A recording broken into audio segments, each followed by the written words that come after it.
Welcome, friend of myths and midnight minds.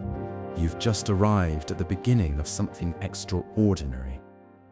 A journey through the entire story of Greek mythology, told not as booming epics or fiery battles, but as calm, thoughtful storytelling designed to soothe you, teach you, and carry you gently into the world of the ancient Greeks. Before we begin, take a moment to leave a comment below. Tell us where you're watching from and what time it is right now. Are you listening in the quiet hours before sleep, or during a peaceful morning as the world wakes around you? It's always a joy to see how far this community of curious souls has spread across time zones and continents. And if you want to be part of this full journey, from the birth of the gods on Mount Olympus to the fading echoes of the ancient temples, make sure to subscribe to the channel and turn on the bell icon. That way, you'll never miss a single chapter of this unfolding mythic saga. This series will guide you through the real history behind the legends, how myths evolved, how belief shaped daily life, and how stories that began around ancient fires still echo in our imagination today. So get comfortable. Let the world slow down for a while. You're about to step into a time when gods and mortals shared the same sky, and their stories, once whispered through marble halls and mountain winds, are about to be told again, softly and in full. You might imagine that the Greek world began with light, or perhaps with gods arguing in the sky. But according to the earliest fragments of Greek thought, before there was light, before there was sound, before there were gods, there was only chaos. Chaos was not a being, not even a force in the way we understand it. It was simply a gap, a yawning emptiness. The poet Hesiod, writing sometime around the 8th century BCE, called it chasma, which means a gaping void. It was the nothingness that existed before anything could take form. Out of this emptiness, slowly came the first elements of existence. Not gods with personalities yet, but concepts turned into beings. There was Gaia, the earth, who was both a place and a presence. Then Tartarus, a deep abyss beneath even chaos, the dark prison of the future titans.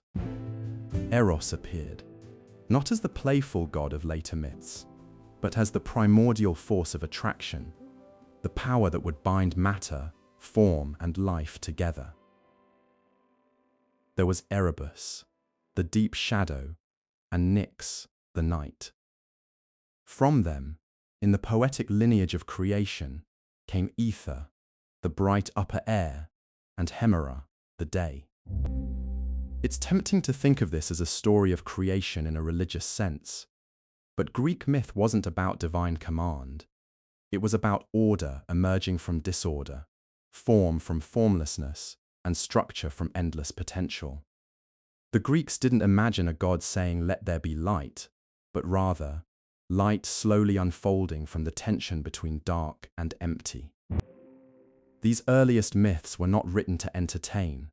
They were recited in sanctuaries, murmured by priests, or sung by poets to explain why the world had texture, why the sky had layers, why the earth could hold mountains and seas.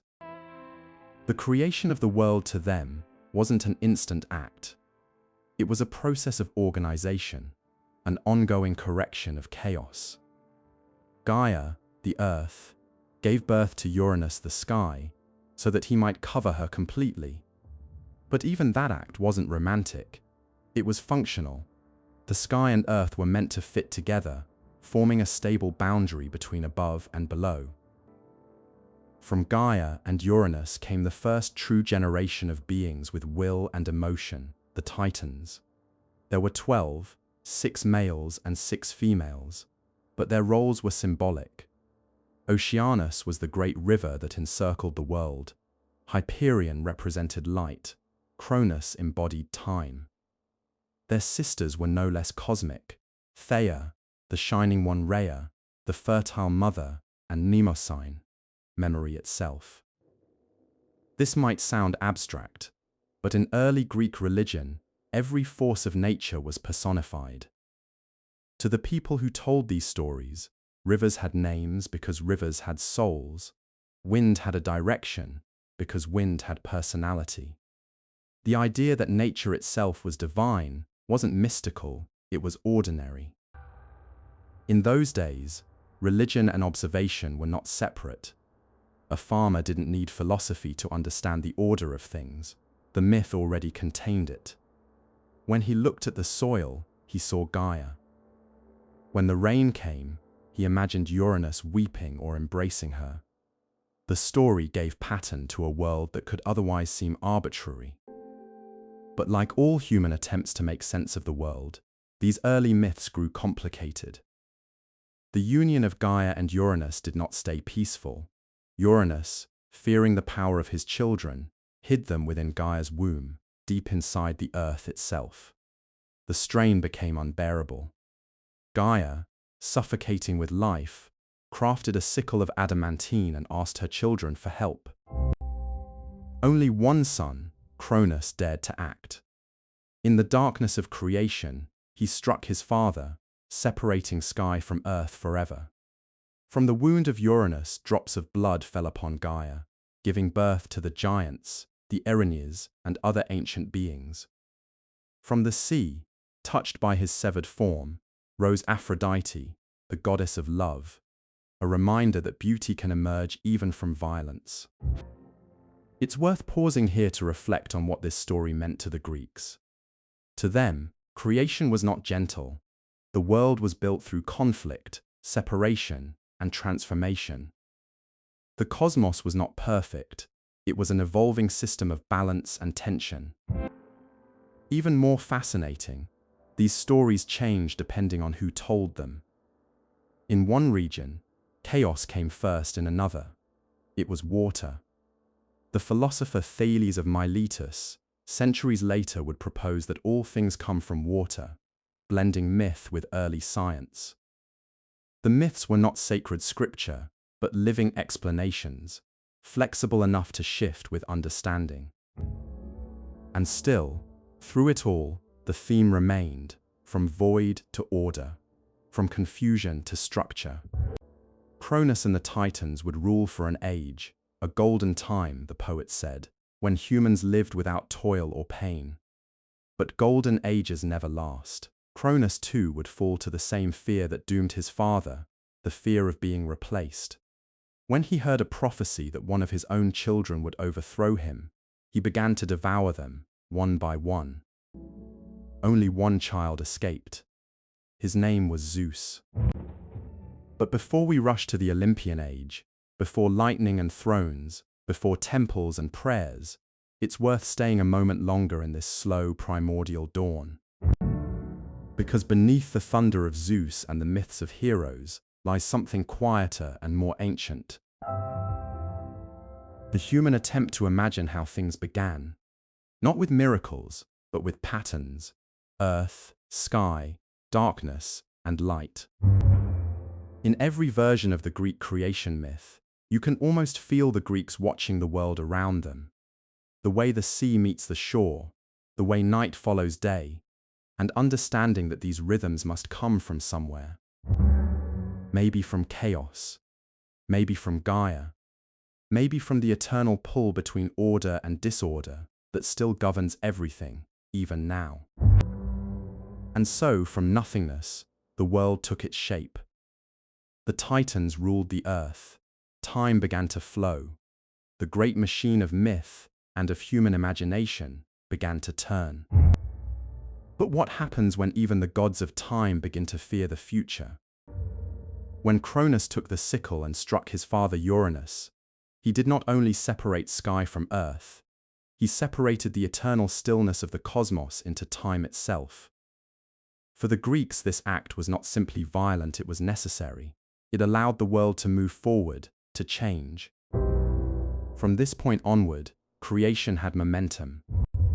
Cronus became the ruler of the world, and for a time, all seemed balanced.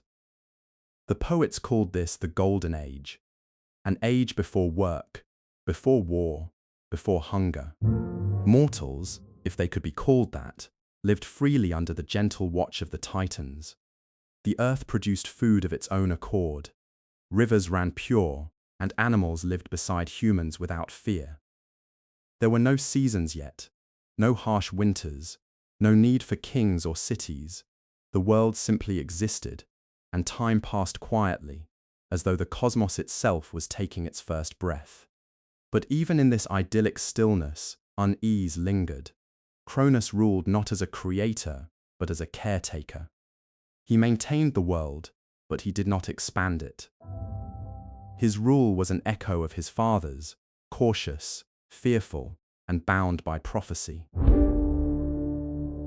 For Gaia had whispered that one day, one of Cronus's own children would rise against him, just as he had risen against Uranus. And in that whisper, the calm of the Golden Age began to crumble.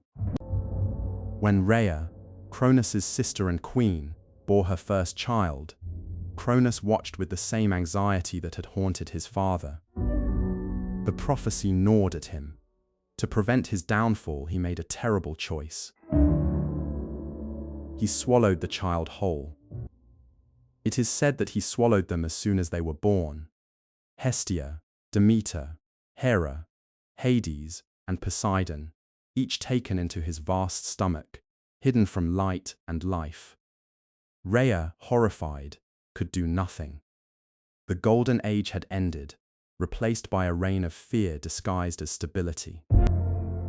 There is something quietly tragic about Cronus. The Greeks did not always paint him as purely evil, rather he was the embodiment of time, devouring everything he creates. Even the word Kronos in Greek means time, though later myths merged him with the Titan himself. Time consumes all things, even its own offspring. Still, not all hope was lost. When Rhea became pregnant a sixth time, she sought Gaia's help. Together they devised a plan. On the island of Crete, hidden in a cave on Mount Ida, Rhea gave birth to her youngest son, Zeus. She wrapped a stone in swaddling clothes and handed it to Cronus.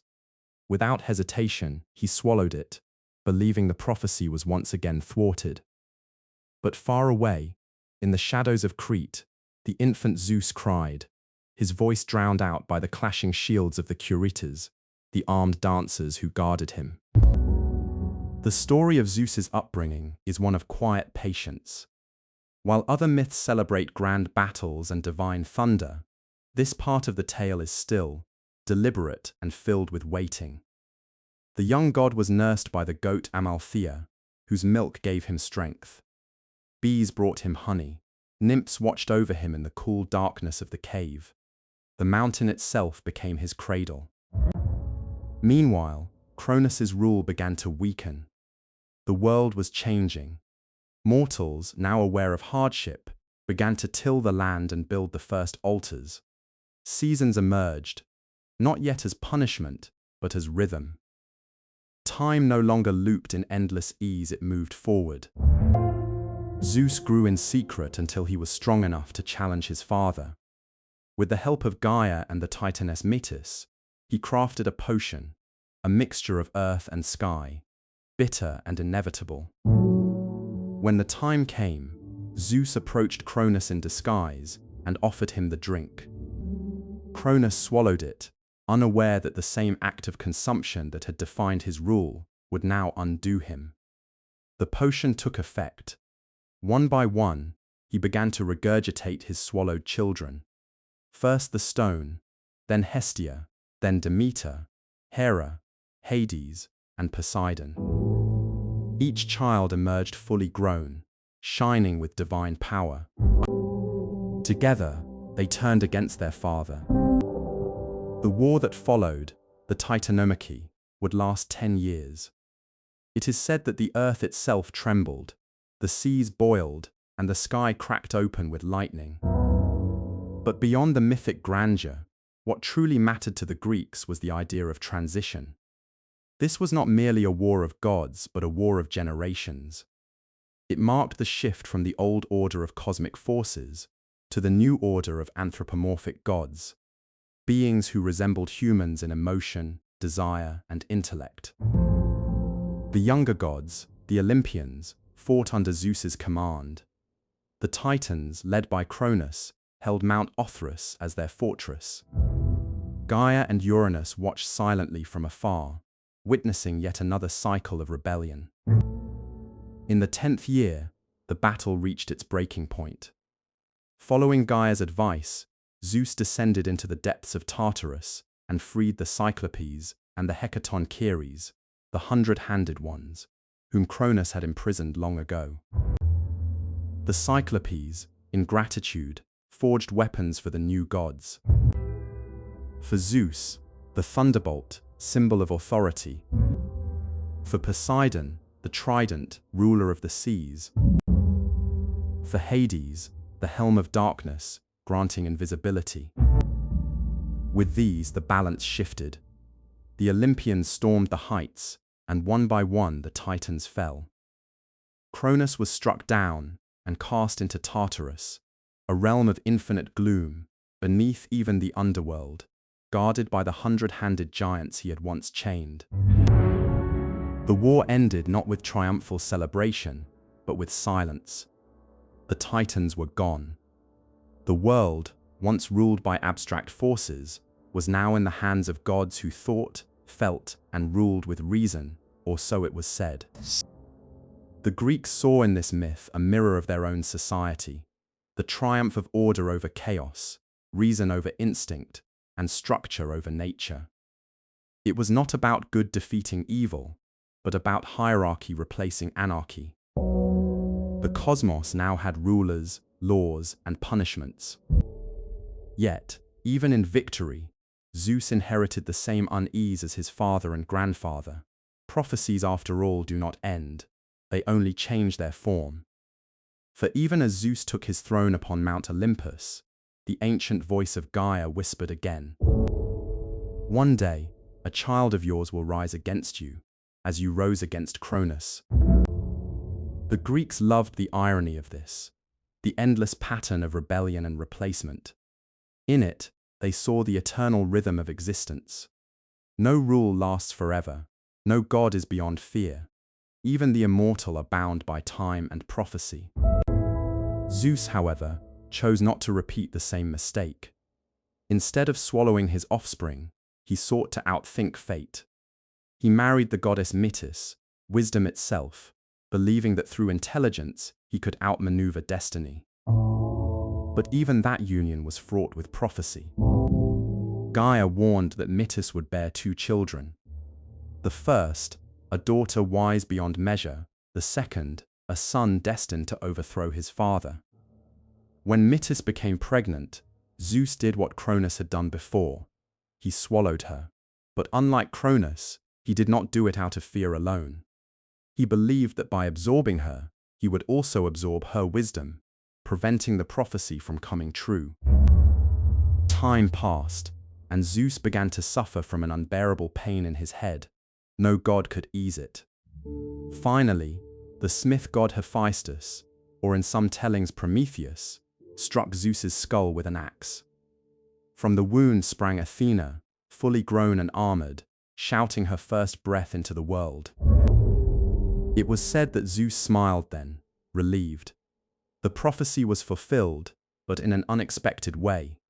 Instead of destruction, wisdom was born. The age of Titans was over. The age of Olympians had begun. But even in victory, the world was not yet complete. Mortals existed in scattered forms, forgotten in the great wars of gods. The heavens were organized, but the earth below still waited, empty, fertile, and quiet. The next question was inevitable. If the gods now ruled the cosmos, who would rule the earth beneath them? And who would bring light to humankind? When the dust of the Titanomachy settled, the air of the world changed. For the first time, there was silence on the earth.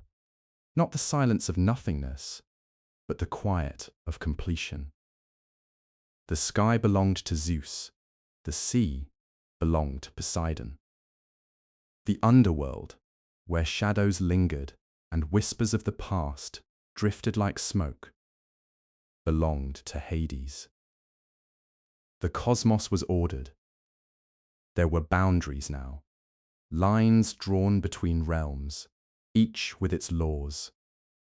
The great void that had once been chaos was now a structure of divine geography. But creation, the Greeks understood, was never truly finished. Order needed maintenance. And so the gods set to work. Zeus raised Mount Olympus as his throne, a mountain that pierced the clouds, remote yet visible, always there to remind mortals that the divine was near, but unreachable. The Olympians gathered around him. Hera, his queen and sister, who embodied the sanctity and burdens of marriage Poseidon, restless and deep, shaping the seas Demeter, patient and nurturing, guiding the fertility of the land Hestia, the quiet goddess of the hearth, symbol of home and endurance. The new gods were less abstract than the Titans. They had personalities, emotions, and flaws. They reflected the world of humans, the first sign that Greek mythology was not merely about the heavens, but about the human condition itself. In this new age, every aspect of the world required a caretaker. The Greeks saw in this an explanation for every natural process. The wind, the harvest, the tides, even the act of thought. There was a divine logic to existence. Zeus distributed responsibilities among gods and goddesses, not out of generosity, but necessity. Hermes became the messenger, bridging the mortal and divine. Apollo and Artemis, twin children of Leto, took dominion over the light of reason and the wildness of the hunt. Hephaestus tended the forge, crafting the mechanisms of divine power. Aphrodite, born from the sea foam, softened their harshness with desire and beauty. But beneath all this divine activity, there was still an empty stage awaiting its central figures: humans. The Greeks did not imagine mankind as a special creation granted dominion by the gods. Instead, they saw humans as latecomers, imperfect imitators of divinity, shaped by accident, rebellion, or necessity. The stories of humanity's creation vary, and each reveals something about how the Greeks understood themselves. In one tradition, Prometheus, a titan who had sided with Zeus in the Great War, took pity on the silent earth. He looked upon the animals, each shaped by the gifts of the gods: claws, feathers, speed, cunning, and saw that no one had crafted a being capable of thought. He molded men from clay, soft and earthy, breathing into them the spark of the divine. Some say Athena gave them life, others say Prometheus did it alone. Either way, humans were fragile, vulnerable to cold, hunger, and fear. They had hands but no tools, eyes but no fire. They watched the world of the gods from below, trembling in the darkness. Prometheus could not bear it. Against Zeus's will, he stole fire from Olympus, that ancient symbol of knowledge and civilization, and gave it to mankind. Fire, to the Greeks, was not merely warmth or light. It was the divine spark of intellect. It allowed cooking, crafting, forging, and thinking. It was the difference between the beasts and those who could look upward and wonder. Zeus's anger was quiet at first, but deep. He saw in Prometheus's act not compassion, but defiance, a challenge to divine hierarchy. And so began the long and uneasy relationship between gods and mortals. Prometheus was punished in a way that mirrored the eternal cycles of creation and retribution that defined all Greek myth. He was bound to a rock on Mount Caucasus, and every day an eagle devoured his liver, which grew back each night, so that his suffering never ceased. The Greeks told this story not to glorify rebellion, but to explain the cost of progress. Knowledge and freedom were divine gifts, but they came with pain. Every act of creation carried within it the seed of punishment. It was perhaps their way of understanding the paradox of human life. Capable of greatness, yet bound by limitation. Zeus, in turn, offered humanity a gift, or what appeared to be one. He ordered Hephaestus to fashion a woman from clay, as beautiful as Aphrodite, and as curious as the first flame.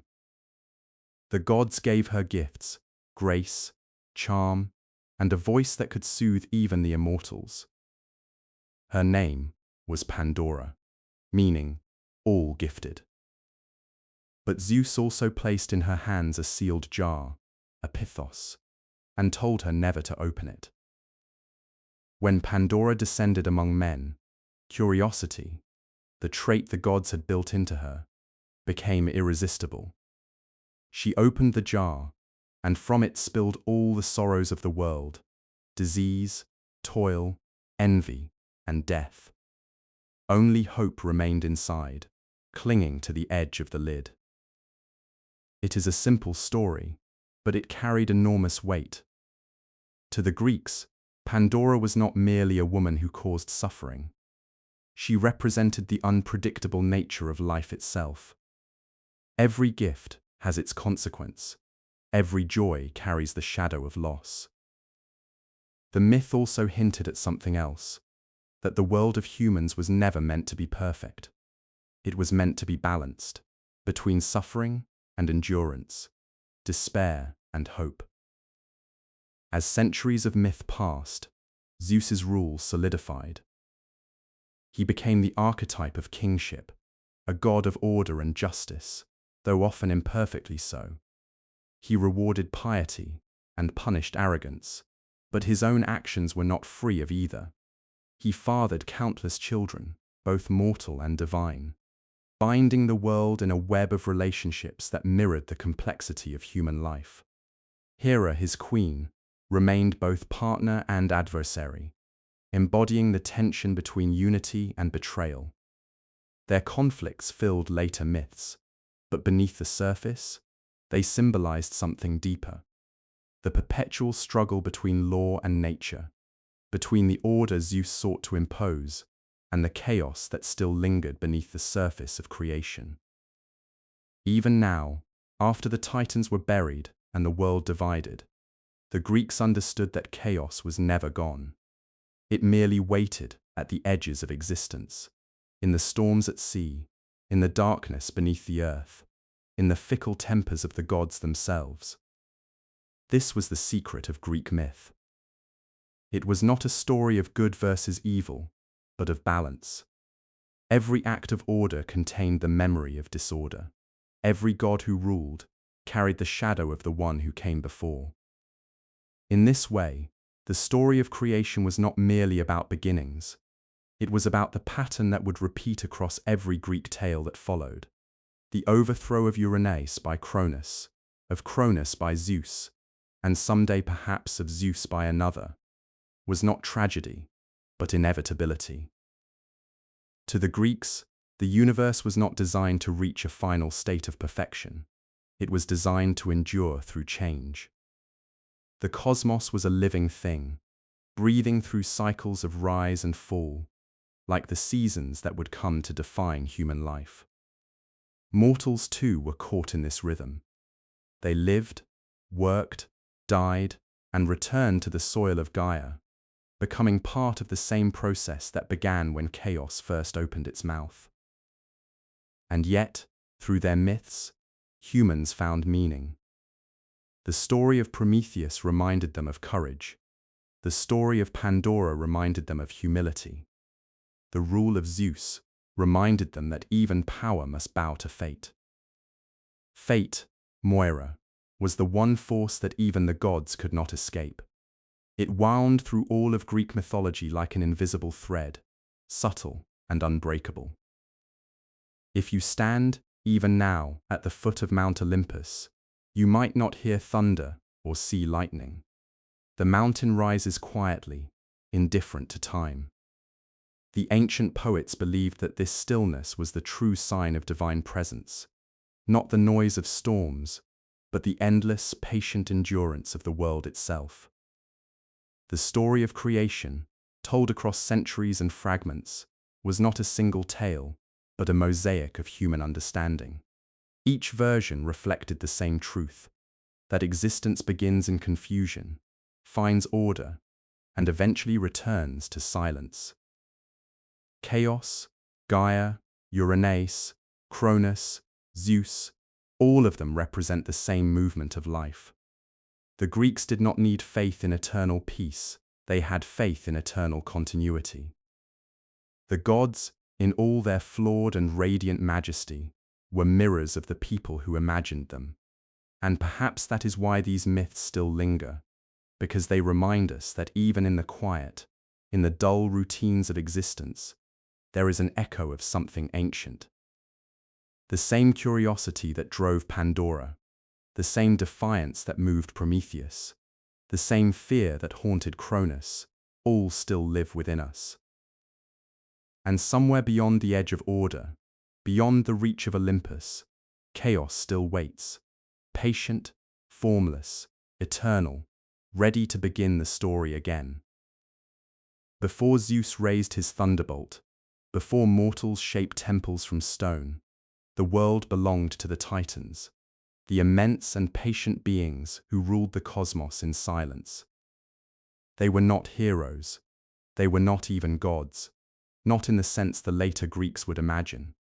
They were forces, embodiments of nature and time, vast and slow-moving.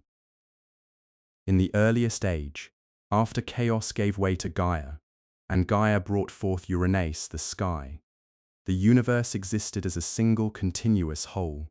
The earth touched the heavens directly. Mountains brushed against clouds, rivers rose into the air, without end. There was no distinction between above and below. The world was too close, too crowded, too still. It was Gaia who longed for change. The myths say she bore children within her, countless shapes of power and form, but Uranus, fearing their strength, forced them back into her depths. The weight of their confinement filled her with anguish.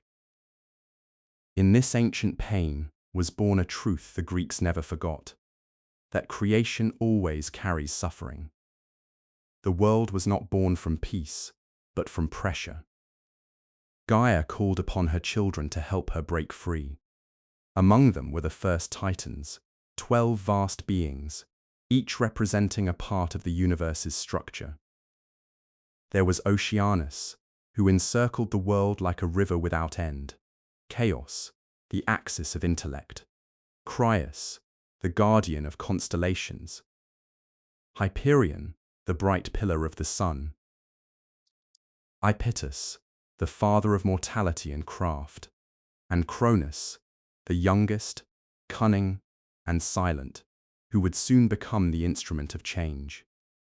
Their sisters were equally cosmic, Thea, shining light and vision, Rhea, the eternal mother, Themis, law and balance, Mnemosyne, memory and continuity, Phoebe, radiant intellect, and Tethys, the nourishing water that sustained life. These were not beings who walked or spoke as mortals do. They were principles made flesh. When Oceanus moved, rivers flowed. When Hyperion looked upon the world, the sun rose.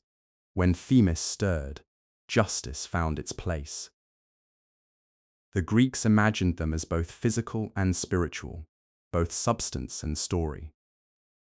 But Uranus, the sky, looked down upon his children with fear. He saw in them not the beauty of creation, but the threat of replacement. So he pressed himself tighter against Gaia, burying the Titans deeper. Every mountain, every valley, was the curve of his oppression. Gaia could bear it no longer. She formed from her body a blade of unbreakable metal, adamantine, and called upon her children to rise. Yet fear is older than courage, and most of the Titans remained silent. Only one stepped forward. Cronus. He waited until Uranus descended once more to press upon the earth. Then, from the shadows, Cronus struck. The blade flashed, and the world was divided, sky above, earth below. The act was brutal, but necessary. From the blood of Uranus that fell upon the soil, new beings emerged. The Erinyes Furies, spirits of vengeance, the giants, and the Meliae, nymphs of the ash trees. From the sea foam around the remnants of Uranus's form, the goddess Aphrodite would later arise, proof that even violence could give birth to beauty. Cronus stood over the newly separated world and declared it free, but in that declaration was already the seed of repetition, the pattern of rebellion and rule that would echo through all Greek mythology. Gaia, weary but hopeful, looked upon her son and said, "Rule wisely, for one day your own child will do as you have done." Under Cronus's rule, the cosmos settled into a long, golden stillness. The poets of later ages would call this the golden age of the Titans, a time when neither gods nor mortals knew hardship. The seasons did not yet exist. Crops grew of their own accord. The air was mild, the sea calm, and the stars steady. The Greeks, looking back from their harsher world, imagined this as a time before ambition, a world without need. Men and women, if they lived at all then, were like shadows, untouched by age or sorrow. They lived alongside divine beings, speaking in the same language, dying only when they chose to. But peace, as the myths quietly warn, is rarely eternal. Cronus was not cruel, but he was anxious. He ruled not through vision, but through preservation. His goal was not to expand creation, but to keep it still, to hold time itself in place. And yet time cannot be frozen, not even by its own embodiment. The Greeks saw in Cronus a paradox. He was the god of time, but he feared its passage. Every moment that moved forward was a step closer to his downfall. He ruled from a high throne, surrounded by his brothers and sisters, each governing their domain. Oceanus flowed endlessly around the rim of the world. Hyperion guided the path of the sun, and Thea ensured its light reached the earth. Chaos and Phoebe watched over the stars, setting them in their courses. Rhea, Cronus's sister and queen, became the mother of creation, patient and steady. Together they symbolized the union of stability and fertility, the balance that held the cosmos in place. In these myths, the Greeks saw their own reflection. The Titans were not distant deities but echoes of natural order, vast, impersonal, and yet strangely familiar. The rustling of trees, the rising of tides, the movement of stars, all were reminders of the Titans' slow and enduring presence. But even as the Golden Age unfolded, whispers began to spread. The prophecy Gaia had spoken, that Cronus would be overthrown by his child, lingered in his thoughts like a shadow at the edge of sunlight. When Rhea bore her first child, Hestia, Cronus hesitated. He looked upon her tiny form, radiant and divine, and remembered the moment he had raised the sickle against his own father. Fear overtook him. And so, one by one, he swallowed his children, believing he could swallow fate itself. It was an act not of cruelty, but of desperation, a symbolic attempt to stop time from moving forward. But time, as the Greeks knew too well, is patient. Not all of Cronus's siblings shared his fate. Some continued their rule in quiet, fading slowly from memory as the Olympians rose. Oceanus and Tethys, the endless waters, were said to have birthed 3,000 river gods and 3,000 ocean nymphs. the Oceanids, each representing a stream, a tide, or a spring. Their realm was not the roaring sea of Poseidon, but the calm, continuous current that encircled the earth. They were gentle, persistent, and indifferent, the way rivers erode stone not with fury, but with time. Mnemosyne, the titaness of memory, preserved the order of things. From her would come the Muses, born later from her union with Zeus, the goddesses who would remind mankind of what was once known, so that knowledge might never truly vanish. Themis, goddess of divine law, ensured that even the gods acted within the boundaries of nature. In her quiet balance lay the foundation of justice, a concept that would outlast even Zeus himself. Iapetus, brother of Cronus, became the father of Prometheus, Epimetheus, Atlas, and Menoetius, figures whose stories would define humanity's place in the cosmos. Through them, the Titans' legacy continued in subtle ways. In the Greek imagination, the Titans never disappeared entirely. They became the quiet, invisible powers beneath the new order, the unchanging laws of nature beneath the shifting will of the gods. The Olympians ruled with personality, but the Titans endured through presence. Even in Homer's time, centuries later, poets still spoke of the Titans imprisoned in the depths of Tartarus, not destroyed, merely hidden, as though the foundations of the world still rested upon their ancient bodies. As the reign of Cronus continued, the balance began to strain. Rhea grew weary of loss. Each time she bore a child, she watched Cronus devour it, unable to stop him. When she conceived again, she sought help from her mother, Gaia, and together they devised a deception, one that would finally end the age of Titans. Rhea gave birth in secret, far from Cronus's sight, in a cave on Mount Ida in Crete. There she brought forth Zeus, the last child of the Titans. In place of the infant, she wrapped a stone in cloth and presented it to Cronus. Without question, he swallowed it, believing the prophecy averted. But the world had already begun to change. Zeus, hidden in the cave, grew strong. The nymphs nurtured him, the goat Amalthea, fed him milk, the Curetes clashed their shields to drown his cries. The earth stirred, sensing the shift. The air trembled, waiting for thunder. And in the deep halls of Tartarus, the imprisoned Titans turned in their sleep, as though remembering something inevitable, the sound of rebellion. Cronus ruled still, but time, his own element, was slipping away.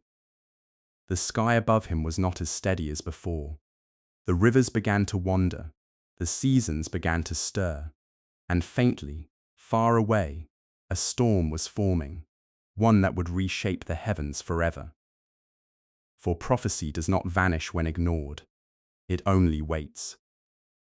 And the child of Cronus was waiting too. The golden stillness of the Titan age could not last. The moment Zeus drew his first breath, the wheel of time began to turn again. From that moment, every motion in the heavens, every rustle of wind, every shift of light, foretold a change too vast for the Titans to sense. But Gaia, who had seen the birth of all things, felt it keenly. Cronus, lord of time, ruled from his high throne in Othrys, the great mountain that once mirrored Olympus. His court stretched across the clouds,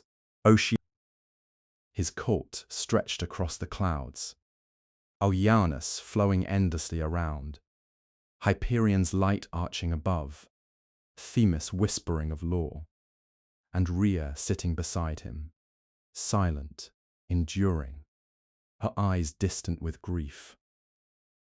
He had consumed his children, but still he feared the prophecy.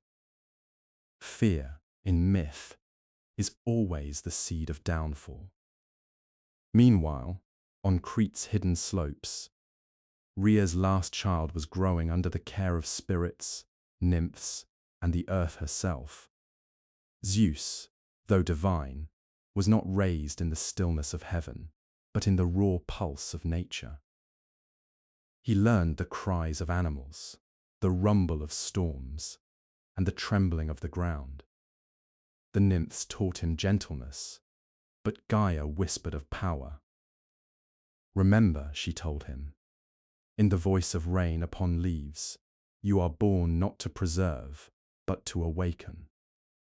When Zeus reached his strength, Gaia brought him to the deep place where the sky and earth once split, the same cavern where Cronus had drawn his first rebellion. There she gave him two gifts: the adamantine sickle, the very blade that had wounded Uranus, and a potion brewed from the roots of the earth and the tears of the Furies, a draught that would make Cronus disgorge what he had swallowed. The time had come for fate to renew itself. Zeus returned to his father's hall disguised as a cupbearer. Cronus, weary but unsuspecting, drank from the golden cup his son offered him. Within moments the potion burned within his stomach, and he convulsed with agony. One by one the swallowed gods were freed: Hestia, Demeter, Hera, Hades, and Poseidon, each reborn, shining, furious, and older than their brother. When they saw Zeus, they knew who he was, and they bowed not to a king, but to the inevitable. The harmony of the cosmos shattered. The air trembled with thunder for the first time. Zeus's voice echoed across the world: "Let those who seek freedom rise, and those who love stillness fall. Olai." Some titans, weary of Cronus's heavy rule, answered. Prometheus and Epimetheus, sons of Iapetus, joined Zeus. Themis and Mnemosyne, who sensed the order of things shifting, quietly blessed him. But most of the elder titans stood with Cronus. The division was not of good versus evil. The Greeks never imagined the world in such simple terms. It was change versus permanence, movement versus stasis. Cronus, hearing of the uprising, summoned his brothers. Oceanus, ever detached, refused to take sides. But Hyperion, Coeus, Creus, and Iapetus gathered their strength. They raised vast armies of elemental beings, spirits of storm, stone, and sea, to defend the Titan rule. The world itself became their battlefield. The war that followed, the Titanomachy, lasted 10 divine years. The poets said its echoes still rumble in every thunderstorm, in every earthquake, in every breaking wave. In the beginning, the Titans held the advantage. They were older, vast, and immovable as mountains. Their power was steady and deep, like the flow of time itself. From Mount Othrys, they hurled boulders the size of valleys, and their voices could shake the air. Zeus and his siblings fought from Mount Olympus, still young and reckless, but fast and burning with vision. Zeus wielded the thunderbolt forged for him by the Cyclopes, whom he had freed from Tartarus. Poseidon controlled the seas, and Hades mastered the unseen world beneath. Together they were the storm, swift, unrelenting, full of movement. The Cyclopes had also given gifts to each: the trident to Poseidon, the helm of invisibility to Hades, and the lightning to Zeus. These weapons were not just tools but symbols of transformation, the first technologies of divine rebellion. The clash between the two generations tore the world open. When Zeus hurled lightning, the sky split like glass, and mountains burst into flame.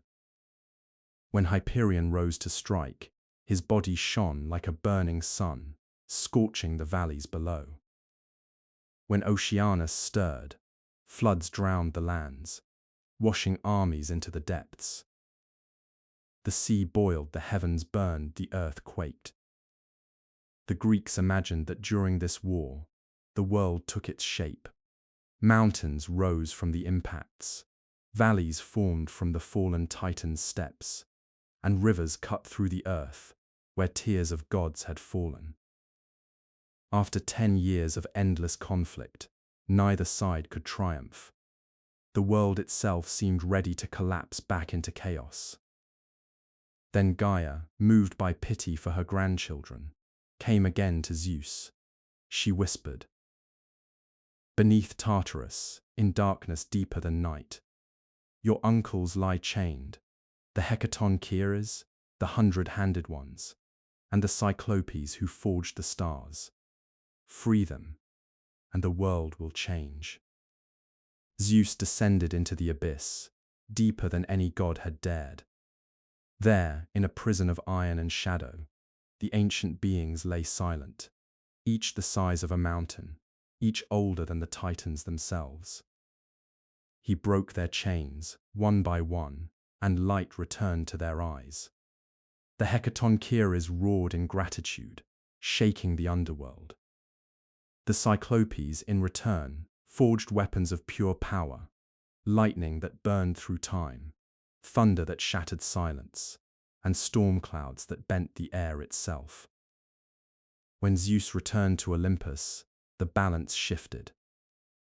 The war raged anew, fiercer than ever. The sky turned red with fire, the sea turned black with ash.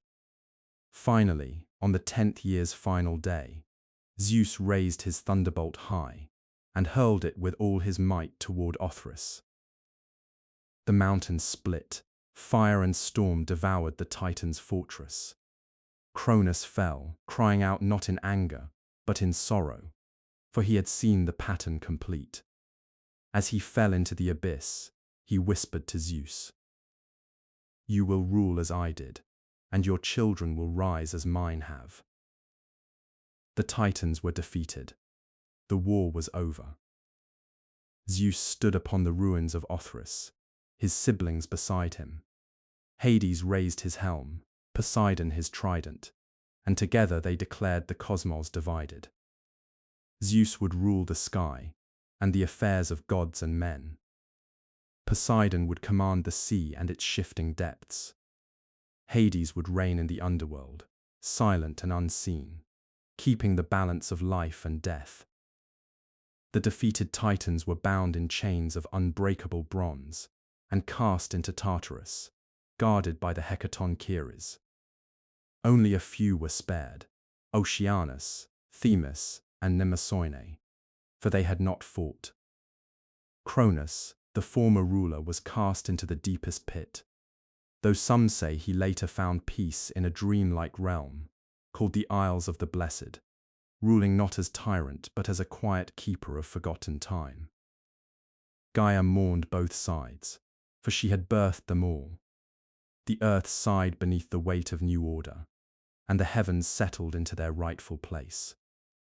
Zeus, now lord of all, stood in the silence after war, and felt both triumph and unease. The prophecy had come true, but Cronus's last words lingered. The cycle would not end, it would only rest.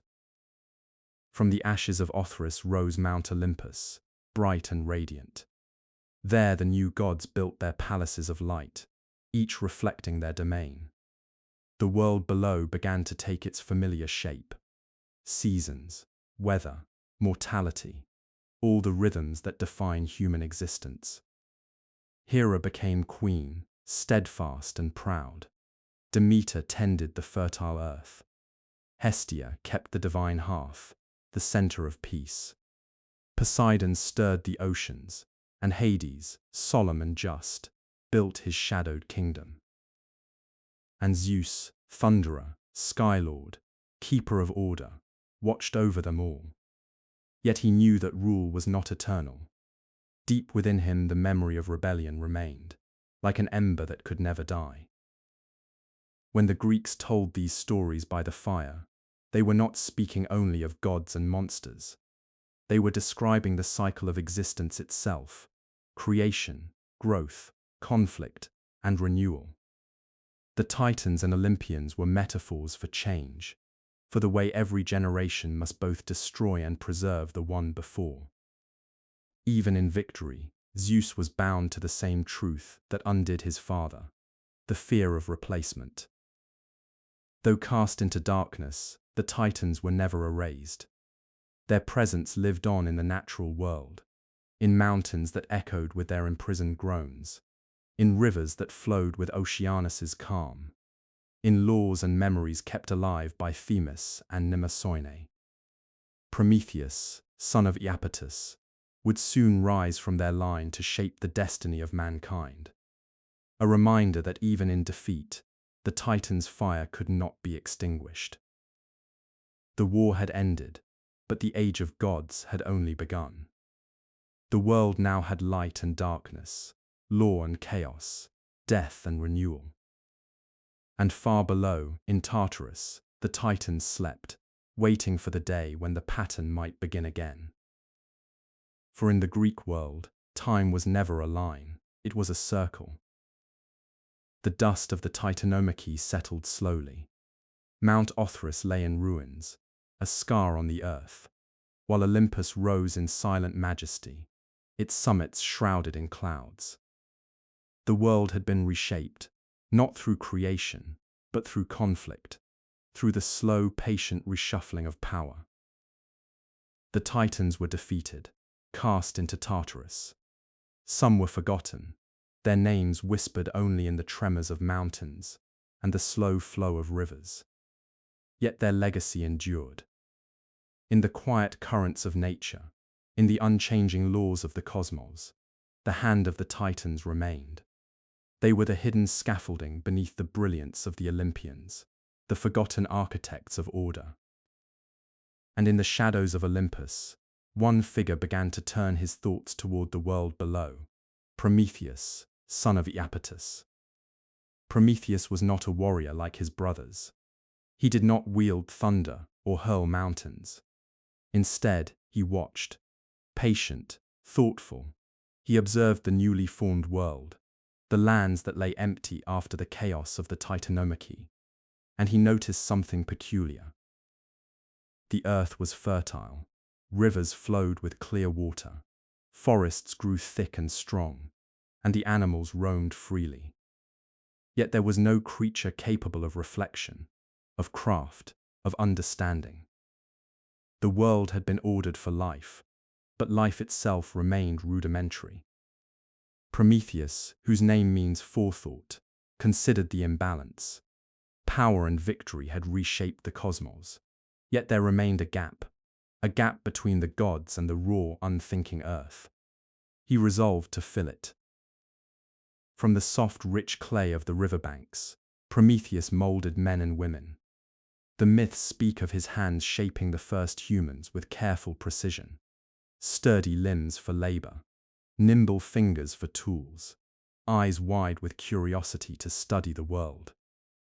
Unlike the Titans or Olympians, these figures were fragile, mortal, yet endowed with the spark of potential. He breathed life into them, and for a time, the humans moved across the earth without guidance, unarmed and unprotected, yet alive. The world below was quiet. There were no cities, no kings, no laws.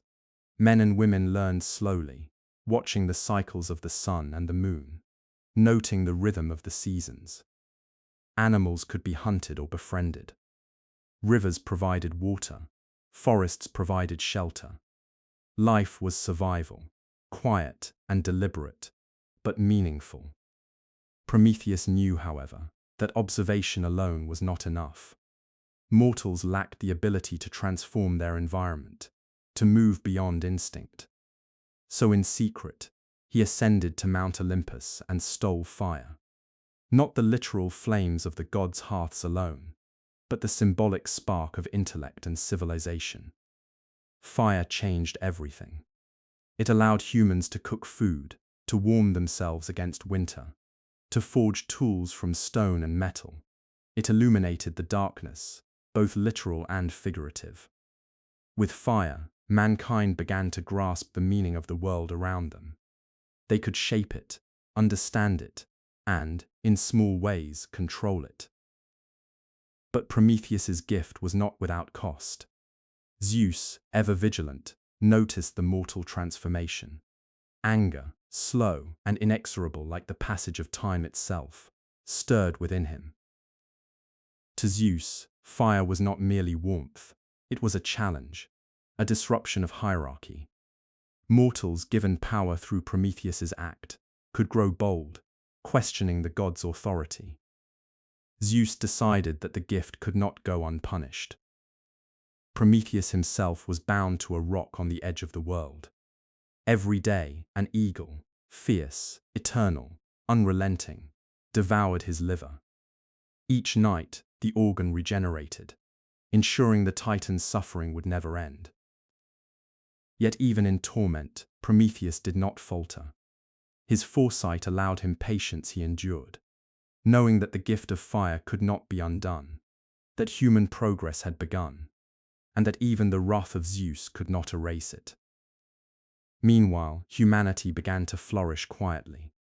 Those early figures, small and mortal, learned to cultivate the land. They discovered grains and grain cycles, planting and harvesting, in rhythm with the seasons. They tamed animals, not through dominion, but through observation. Life was arduous. Mortals faced hunger, disease, and the harshness of weather. Yet each hardship shaped ingenuity. Tools evolved slowly: sharpened stones, spears, simple clay vessels. Communities formed near rivers, where water and fertile soil allowed them to survive. The Greeks imagined this as a slow, deliberate emergence. Civilization was not sudden. It was a patient layering of small, often tedious steps, each dependent on observation, endurance, and trial. Prometheus's gift was central to this growth. Fire allowed cooking, which improved nutrition. It provided warmth, reducing disease and exposure. It enabled metalworking, which produced weapons and tools. In short, fire allowed humans to move from mere survival toward the slow construction of culture. But the world was not only shaped by gifts. Zeus, determined to remind mortals of divine boundaries, ordered Hephaestus to craft a woman, Pandora. She was given gifts of charm, beauty, and cunning by the gods, and in her hands a sealed jar, a pithos, containing all the woes of the world. The myths say Pandora's curiosity was inevitable. She opened the jar, and from it poured misfortune, disease, toil, jealousy, and death. The Greeks did not present this as punishment alone, but as a necessary counterbalance to mortal ingenuity. Fire had given knowledge, Pandora had introduced suffering. Humans could grow, but they would also learn patience, endurance, and humility. Only hope remained in the jar. It lingered, quiet and persistent, a reminder that even amidst hardship, there was something to hold on to. Thus began human history, in the quiet space between divine acts and mortal ingenuity. Mortals learned to build shelters, cultivate crops, navigate rivers, and form rudimentary social structures.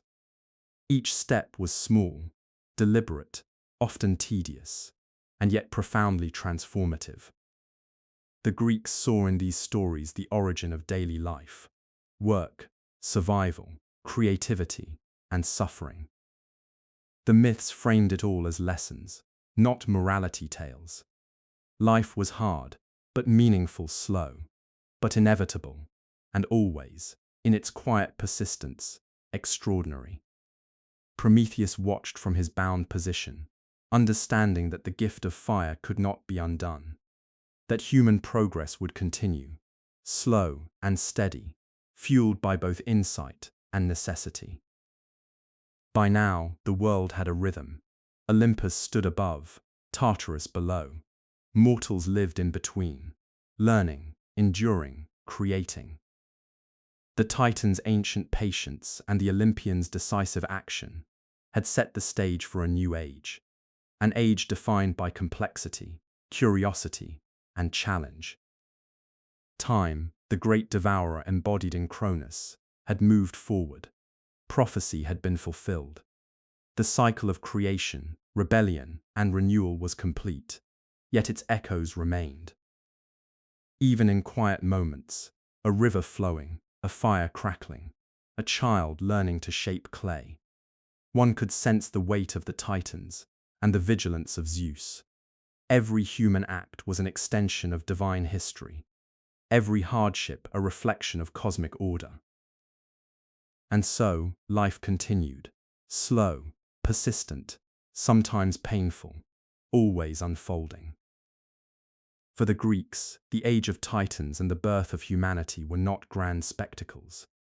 They were the careful, enduring processes that gave shape to everything that followed.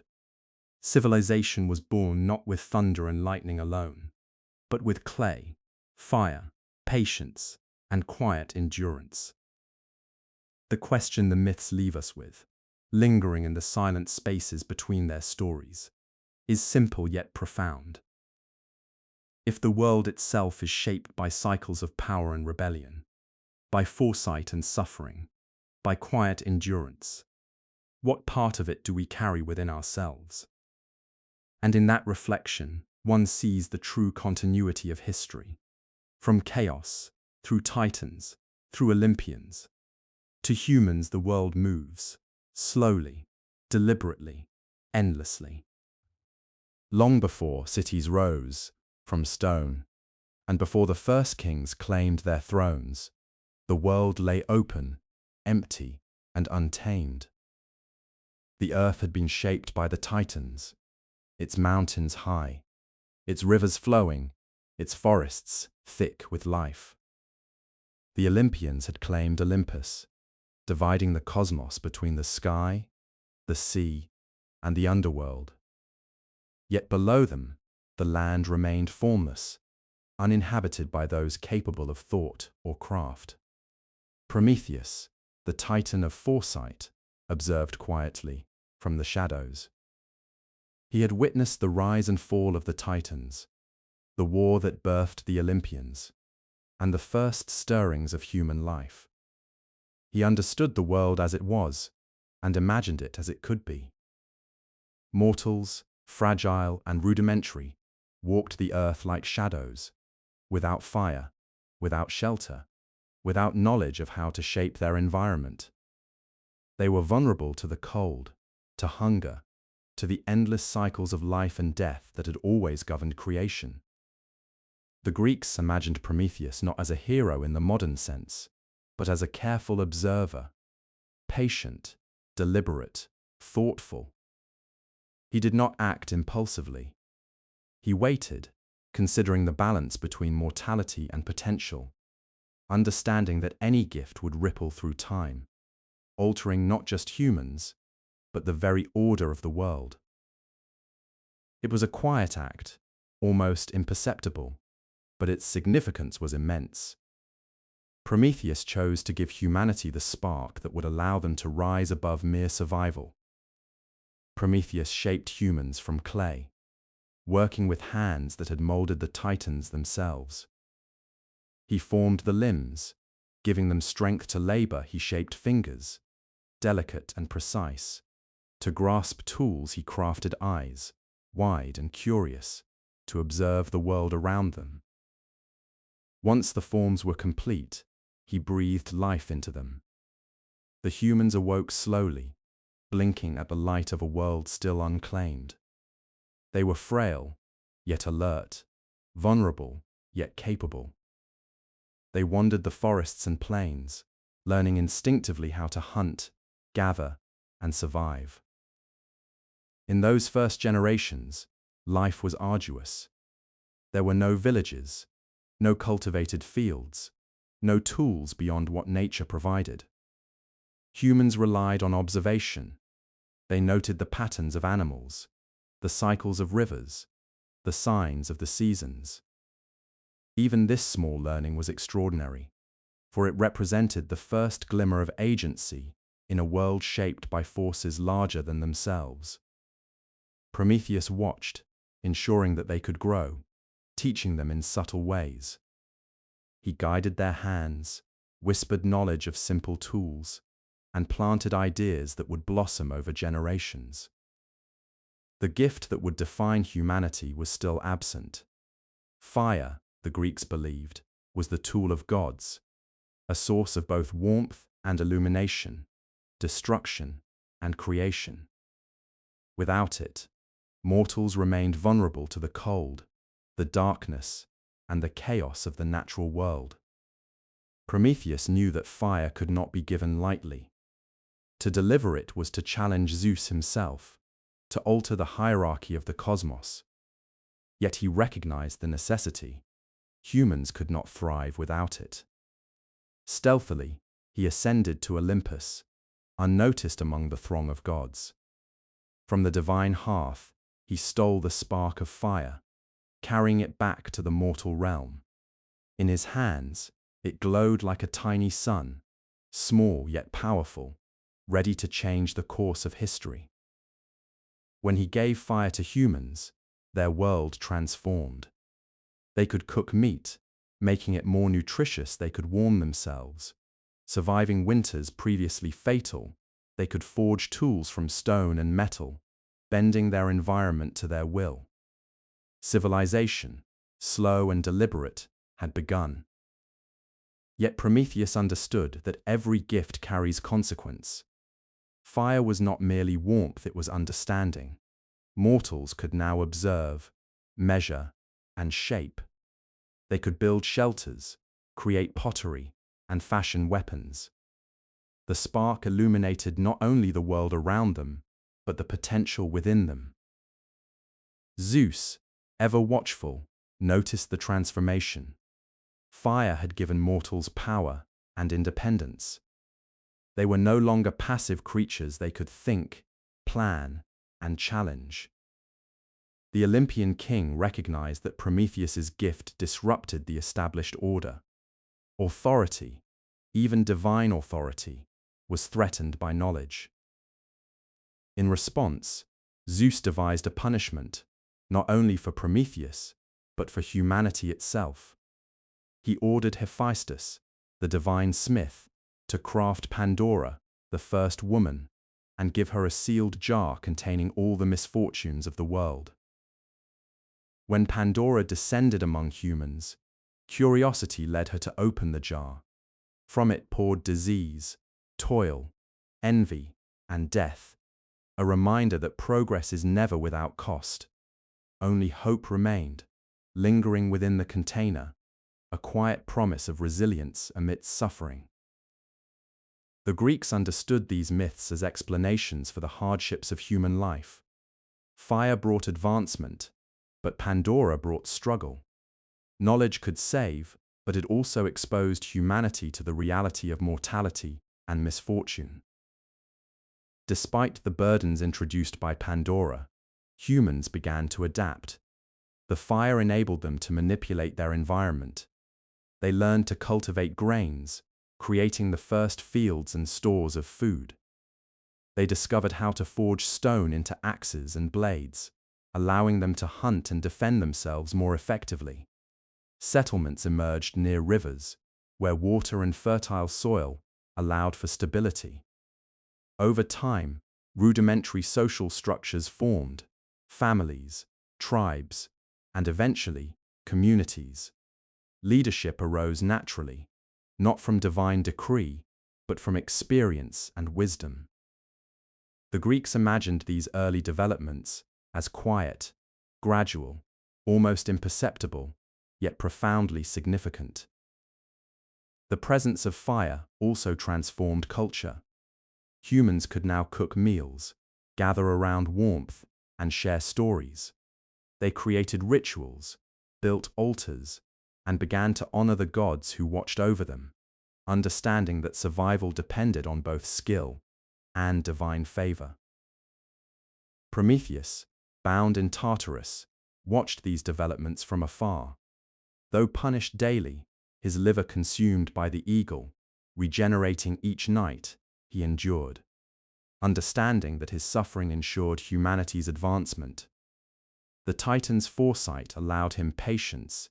He knew that the spark he had given would continue to illuminate the world long after his torment began.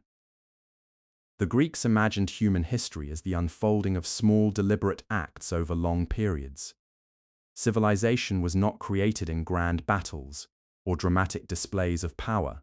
It emerged through patient observation, trial and error, and the quiet application of knowledge. Fire, tools, agriculture, and social organization were all small steps in a much larger pattern. Each generation learned from the previous one, refining skills, experimenting with new techniques, and gradually building structures that would endure. Even the hardships introduced by Pandora served a purpose. Illness, conflict, and mortality taught endurance and ingenuity. Humans learned to adapt, to cooperate, and to innovate. The Greeks viewed these experiences not as punishment alone, but as the shaping forces that transformed fragile clay figures into resilient, capable beings. Prometheus's story emphasizes a profound truth.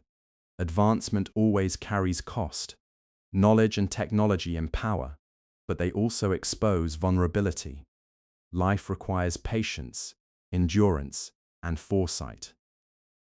The Greeks framed it this way because they understood history as a pattern, a rhythm of action and consequence, of creation and suffering, of curiosity and restraint.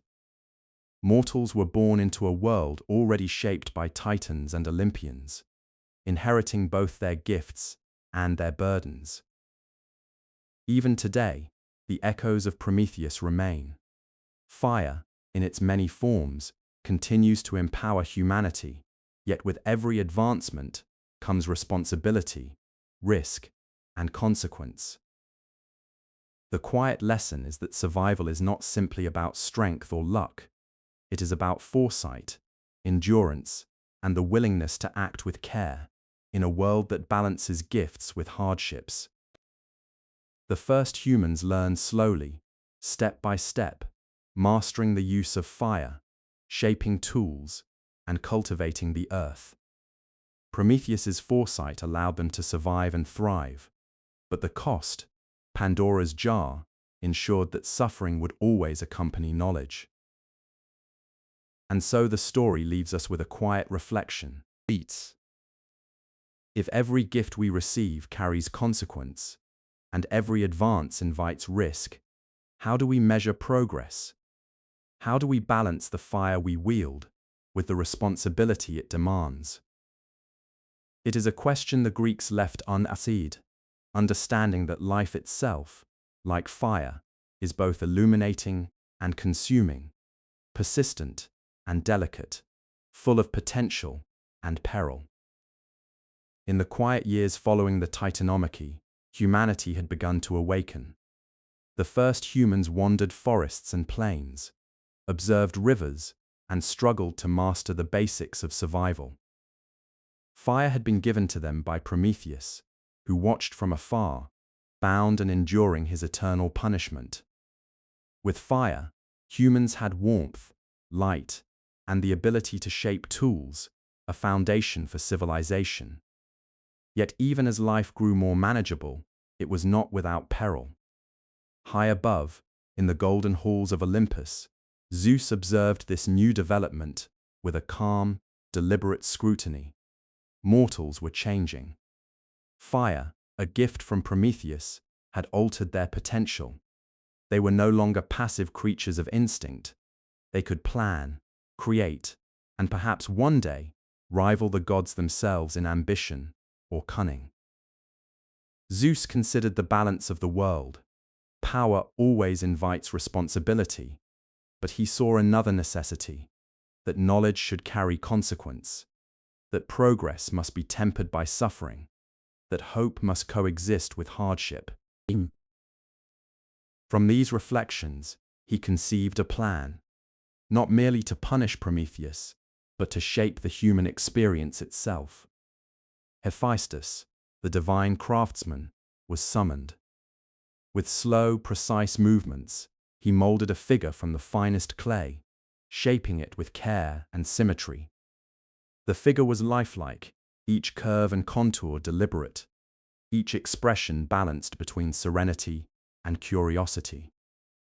She was a woman, intended to be both beautiful and captivating, endowed with gifts that would make her irresistible to mortals. The gods contributed their own touches. Athena gave her wisdom and skill in the arts. Apollo imbued her with grace and charm. Aphrodite bestowed beauty and allure. Hermes granted cunning and persuasion. The remaining gods added other minor gifts: a voice that could soothe, gestures that could persuade, a presence that could inspire admiration or envy. When Pandora was complete, she was no mere statue, she was alive, radiant, and aware. Yet she carried a secret. In her hands, Zeus placed a sealed jar, a pythos, containing all the misfortunes that could afflict mankind: disease, toil, strife, envy, and death. It was not merely a container of punishment, but a symbol. Every gift has consequence, every blessing shadowed by risk.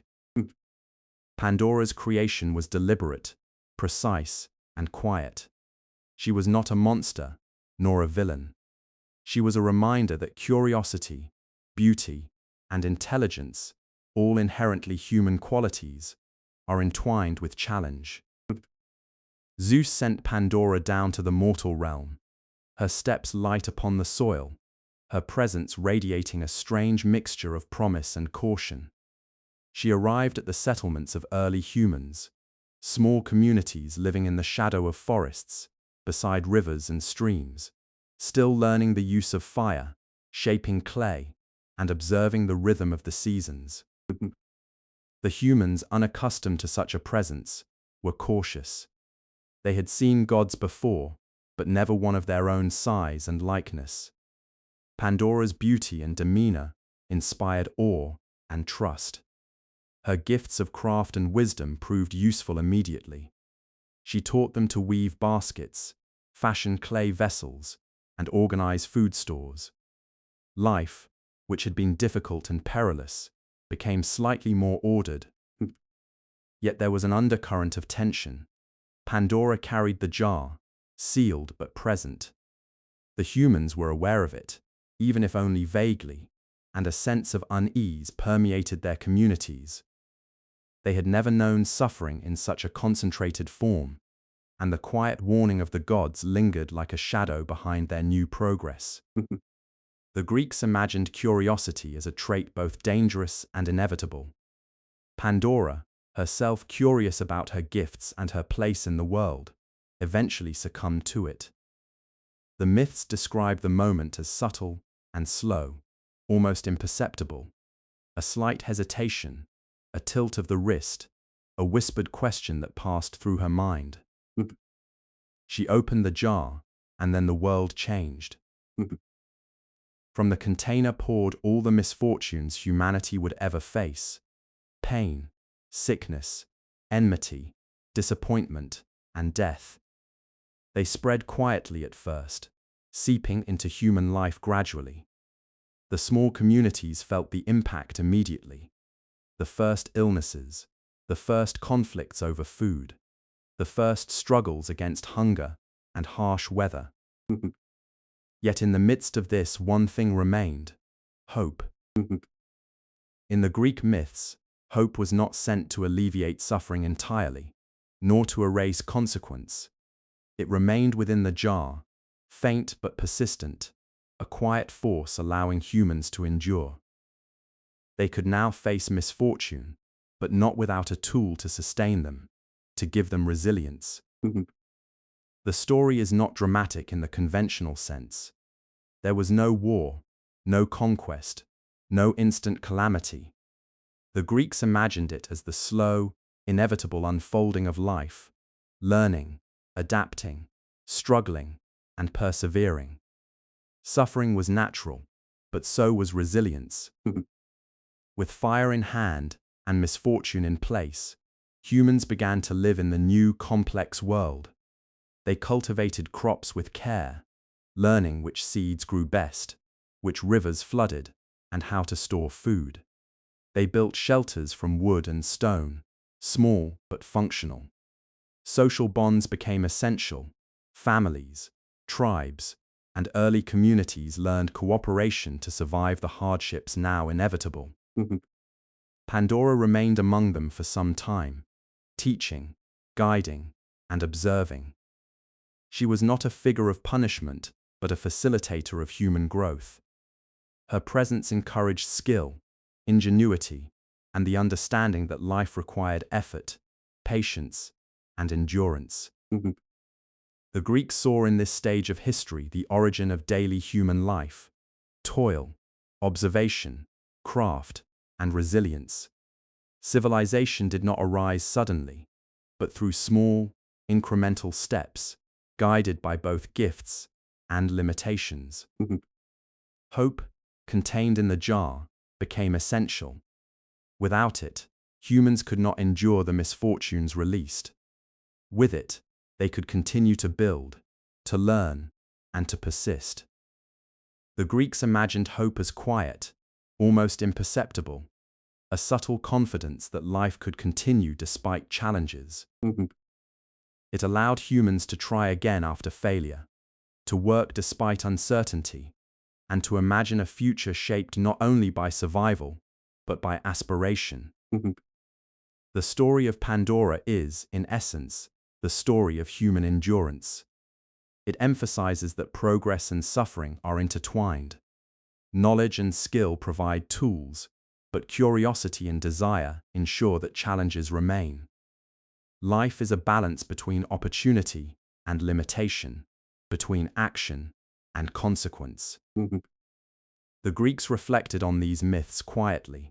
In the spaces between daily labor, the story of Pandora's jar was not meant to thrill, nor to entertain. It was a meditation on life's structure. Human beings, like the first mortals, live with gifts that bring both benefit and difficulty. They learn, they adapt, and they endure, slowly, deliberately, persistently.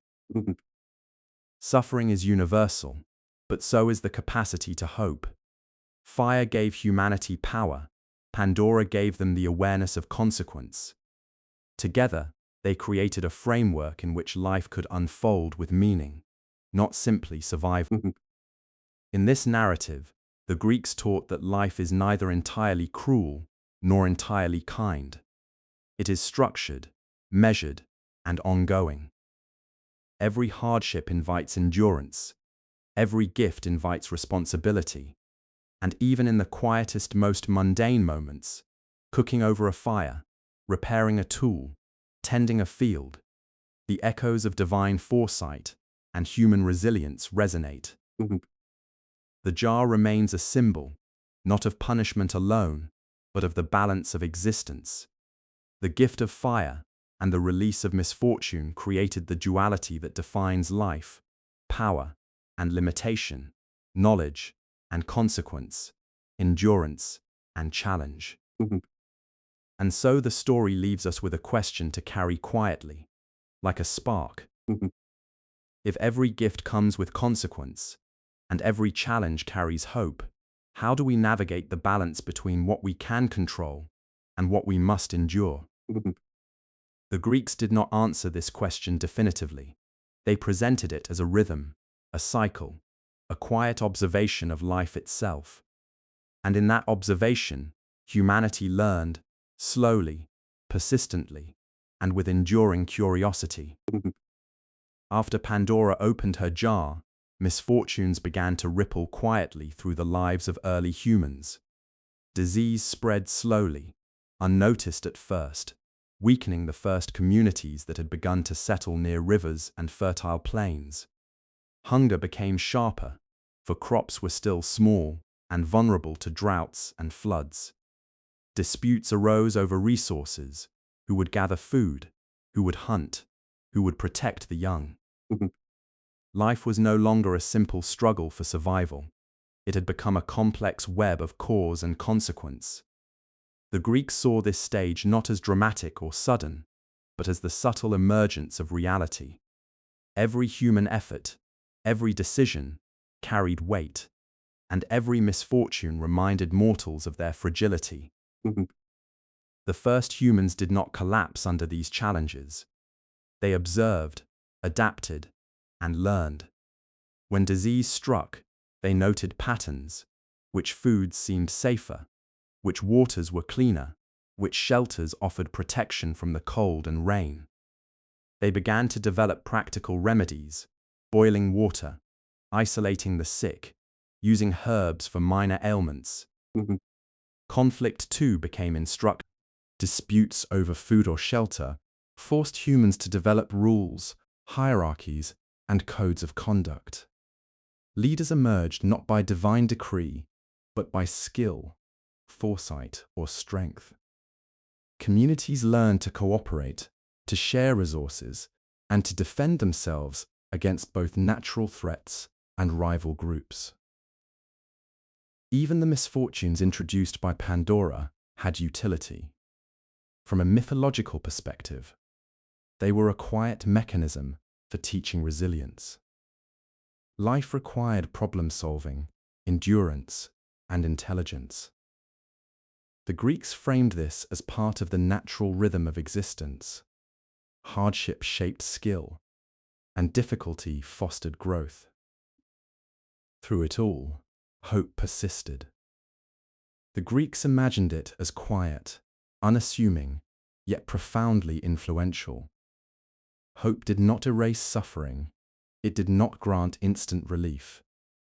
Instead, it allowed humans to continue, step by step, even when the world seemed harsh and unyielding. In practice, this meant that when a village faced drought or famine, humans would persist in planting and tending crops, experimenting with irrigation and storage techniques. When illness claimed members of a family, survivors learned to adapt their care, to protect the young and the weak.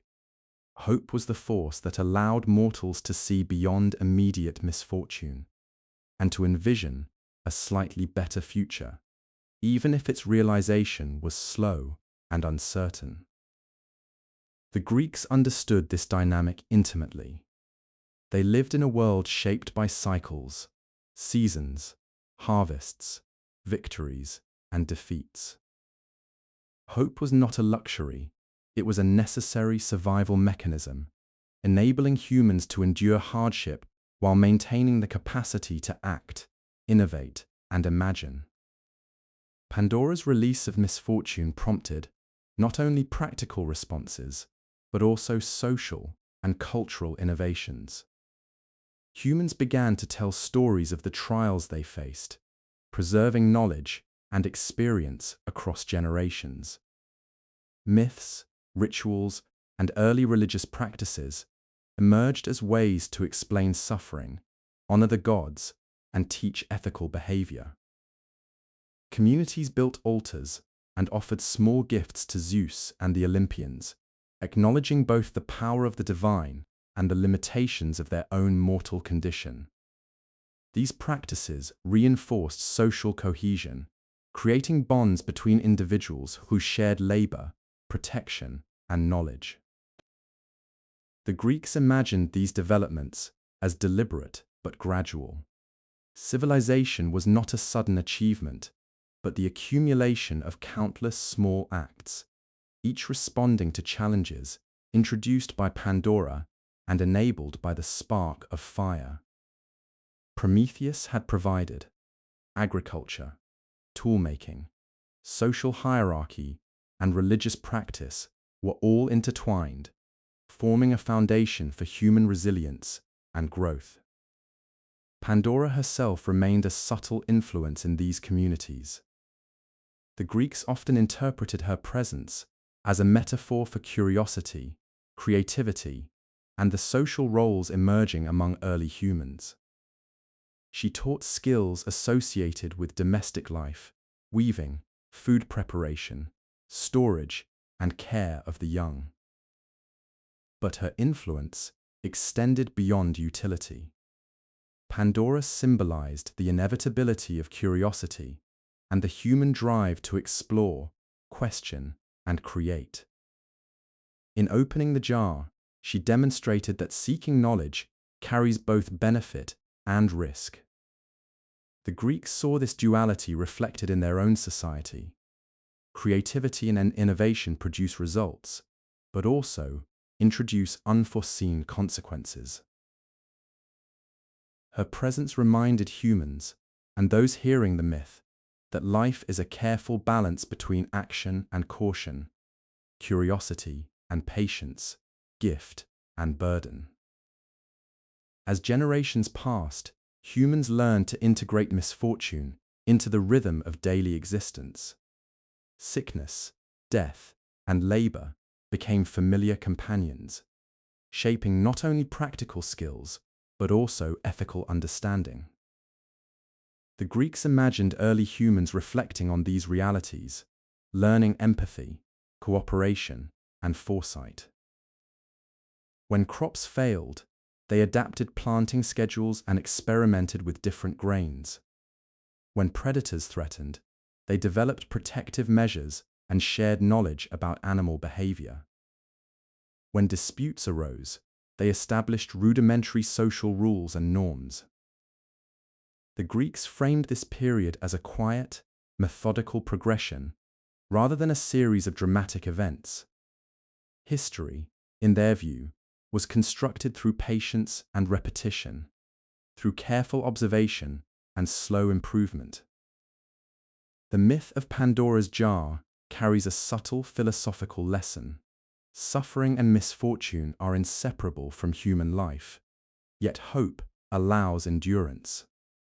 Knowledge and curiosity come with risk, yet they are necessary for progress. Civilization emerges not through ease, but through sustained effort, reflection, and adaptation. The Greeks understood that life is fundamentally a balance between forces: creation and destruction, knowledge and ignorance, hope and despair. Pandora's jar symbolizes this duality. It reminds mortals that every gift, fire, skill, wisdom, brings responsibility and consequence. And yet, even amidst hardship, hope ensures that life remains meaningful and forward-moving. In this period, humans were small, fragile, and dependent on both skill and luck. Yet they persisted. Communities grew slowly, knowledge accumulated gradually, and the first cultural practices began to stabilize society. The Greeks imagined that this process, though slow and often imperceptible, laid the foundation for all subsequent human achievement. Every invention, every ritual, every cooperative effort traced its origins back to the quiet consequences of Pandora's jar and the foresight of Prometheus. Through observation, reflection, and incremental adaptation, humans began to shape not only their environment, but their own destiny. Misfortune became a teacher, hope became a companion, and daily life became a series of deliberate, meaningful acts. By now, humans had begun to learn the subtle lessons of life.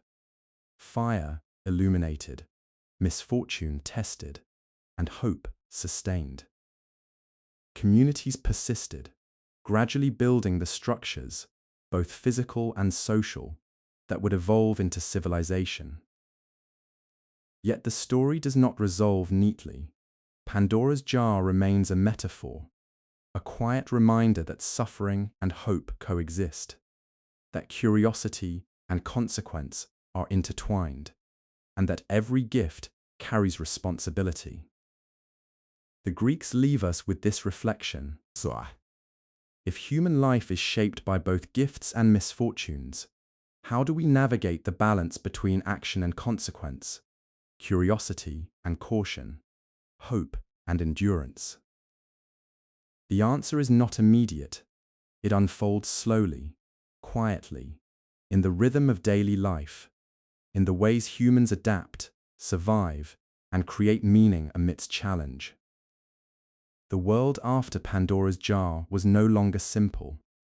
The first humans had learned to use fire, to craft tools, and to organize themselves into small communities. Yet now, they faced the consequences of curiosity. Misfortune had seeped quietly into daily life, a constant presence that demanded awareness, adaptation, and perseverance.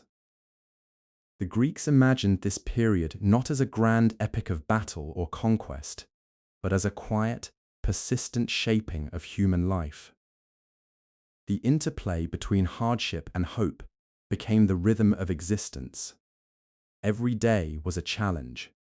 Every small act of survival was both labor and lesson. Early humans quickly realized that misfortune was not a random occurrence, but a natural part of the world. Illness, hunger, and death were ever present, and coping with them required ingenuity. Communities learned to store food, to construct shelters, and to develop early medical practices using herbs and natural remedies. Conflict, too, was inevitable. Competing for resources forced humans to develop communication, negotiation, and social organization. Early leaders emerged not kings in the modern sense, but figures whose judgment, courage, or foresight allowed their groups to survive and thrive. The Greeks understood that these experiences were formative. Daily life, they believed, was education in resilience.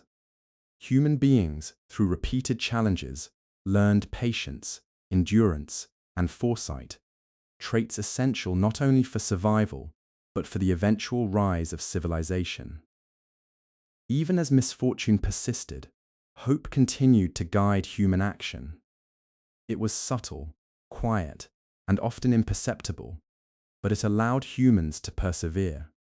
Hope motivated farmers to plant again after failed harvests, hunters to track animals despite dangerous terrain, and communities to care for one another, even in times of scarcity. The Greeks framed hope as an essential companion to endurance. It was not a guarantee of success, nor a removal of hardship.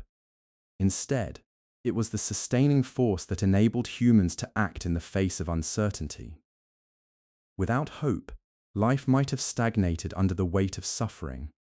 With it, humans could transform misfortune into experience, failure into knowledge, and adversity into growth.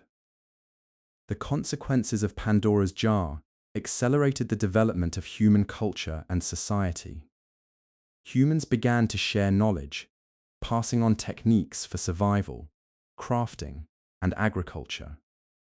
Rituals emerged to explain misfortune and to honor the gods who governed the world, creating cohesion within communities.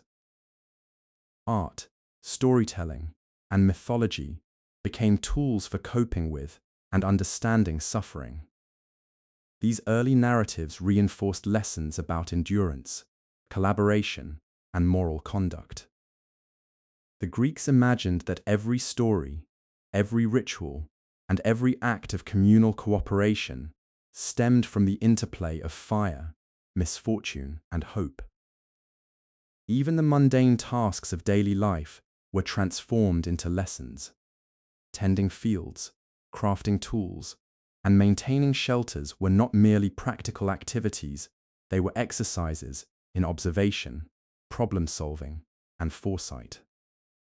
Through repetition and adaptation, humans gradually built the foundation of civilization. Pandora herself remained a symbolic presence in human memory. She represented curiosity, the inevitability of seeking knowledge, and the consequences that come with it. She was a reminder that every gift carries responsibility, and that human ingenuity always exists alongside risk. Her jar became a metaphor for life itself, a combination of gifts and hardships, joy and suffering, hope and despair.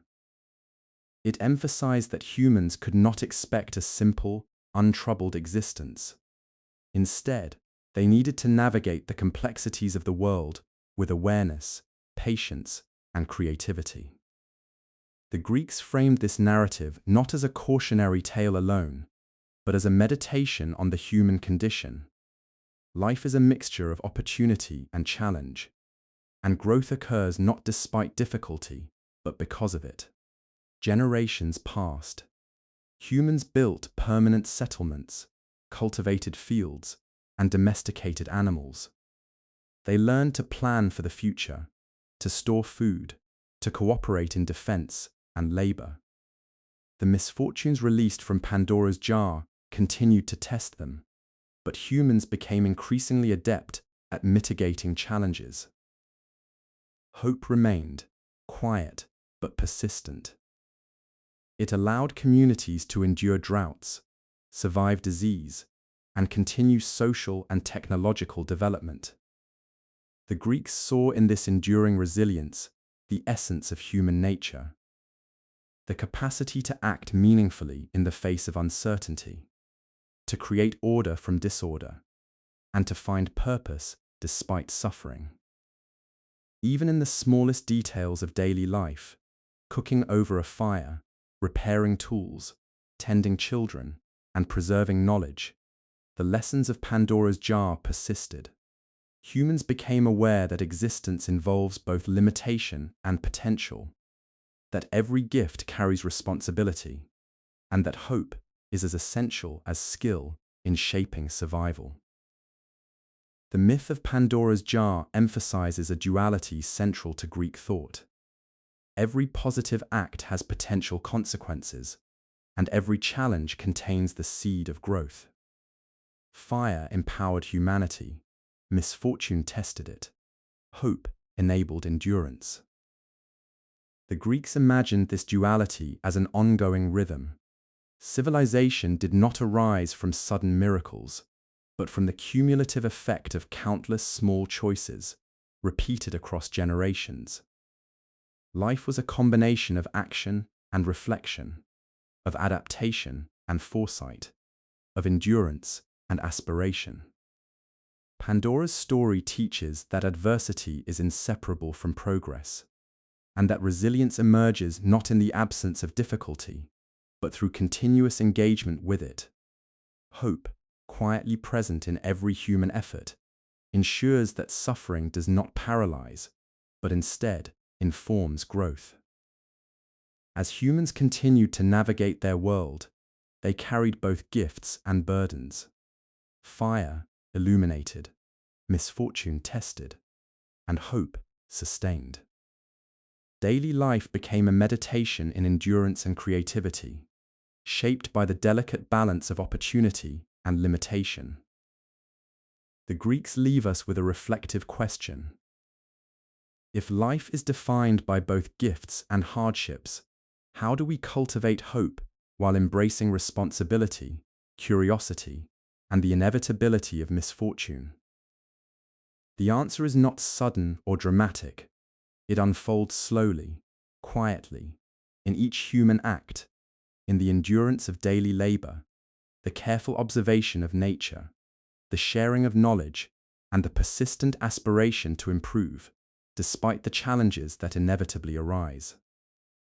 Pandora's jar remains a reminder that life is neither simple nor predictable. It is structured, layered, and ongoing. Civilization grows not through avoidance of hardship, but through engagement with it, informed by foresight, endurance, and hope. And in this quiet rhythm, humans, fragile, fallible, yet resilient, learned the earliest lessons of survival, society, and civilization. High above the mortal world, chained to the edge of a desolate cliff, Prometheus endured. His punishment was not instantaneous nor chaotic, but precise, deliberate, and unyielding, a reflection of Zeus's unwavering authority.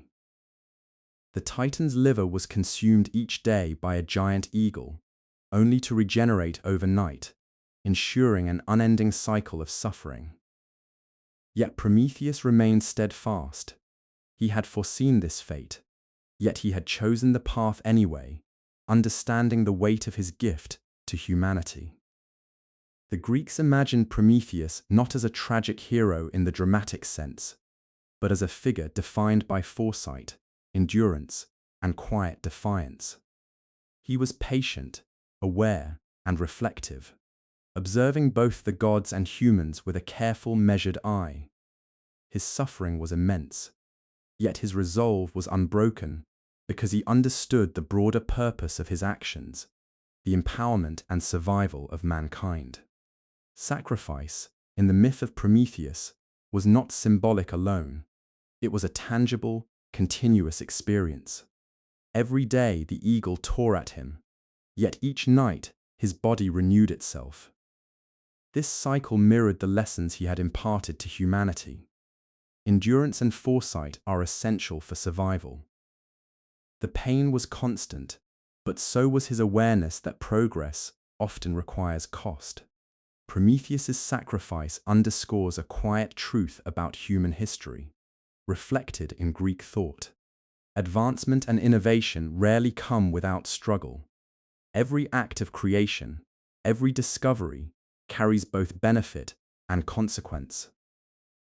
The Titan's suffering is a mythic embodiment of this principle, a reminder that the pursuit of progress entails both personal and collective cost. From his vantage point, Prometheus watched the early humans he had shaped with clay and fire. Communities were small and scattered, struggling to adapt to both natural and divine challenges. Disease and misfortune, released through Pandora's jar, tested their resilience. Yet humans persisted. They learned to cultivate crops, construct rudimentary shelters, and cooperate within emerging social structures. Prometheus saw that his gift of fire had transformed human potential. Tools, warmth, and illumination allowed survival to become more than instinctual reaction. Humans could plan, experiment, and adapt. Yet the presence of suffering ensured that they remained mindful of consequence. Life was now a complex interplay of skill, risk, and hope, a reflection of the delicate balance between divine gifts and mortal agency. Prometheus's decision to aid humanity was deliberate. He knew the risks: the wrath of Zeus, eternal suffering, and the possibility that his actions might be undone. Yet he acted, driven by foresight and moral conviction. The Greeks interpreted this not as rebellion for its own sake, but as the embodiment of responsibility in the face of knowledge. The Titan's story mirrors a broader lesson. The pursuit of improvement, whether personal, technological, or societal, requires awareness of both immediate and long-term consequences. Sacrifice is rarely glamorous, it is quiet, persistent, and often unnoticed. Yet it is foundational to progress. Zeus's punishment was deliberate. The king of the Olympians understood that humans could grow bold when empowered with knowledge. Fire, as a tool, represented potential independence. Mortals could develop, adapt, and innovate, potentially challenging divine authority. By binding Prometheus, Zeus asserted cosmic order while simultaneously reinforcing the principle that knowledge carries responsibility. The Greeks saw this as a lesson for mortals as well as for divine beings. Power must be balanced with foresight, and gifts are never neutral. Every action produces consequences, and endurance in the face of hardship is a mark of wisdom. From his solitary vantage, Prometheus contemplated both humanity and divinity. He saw the slow progress of mortals, their tentative steps towards civilization, their use of fire, their adaptation to suffering, and felt a quiet satisfaction. Every small success, every incremental improvement, validated his choice and justified his suffering. Yet he also understood the enduring tension between freedom and authority, curiosity and caution, knowledge and consequence. Humans could advance, but they would always exist within limits, shaped by both natural laws and divine decree. The myths present this awareness as central to Prometheus's character. Foresight is not only the ability to act, but the understanding of inevitable cost. The daily torment of Prometheus is described with quiet inevitability. Each morning, the eagle arrived, its beak and talons precise and unrelenting. Each night, his body regenerated, preparing him for the cycle to continue. There was no dramatic intervention, no sudden change. The suffering was methodical, a mirror of the gradual and persistent challenges humans faced below. The Greeks valued this portrayal because it emphasized endurance over spectacle. Life's lessons are rarely immediate. They unfold slowly, through repeated acts, reflection, and persistence. Prometheus's punishment embodies this principle. Growth and understanding emerge through sustained engagement with difficulty. Despite his bondage, Prometheus exerted influence across the mortal world. Humans, guided by fire, knowledge, and the lessons of misfortune, began to innovate. Agriculture became more reliable, tools more precise, and social structures more organized. Communities adapted to adversity, learning not just survival but foresight, cooperation, and problem-solving. Prometheus's presence, though distant and silent, shaped history.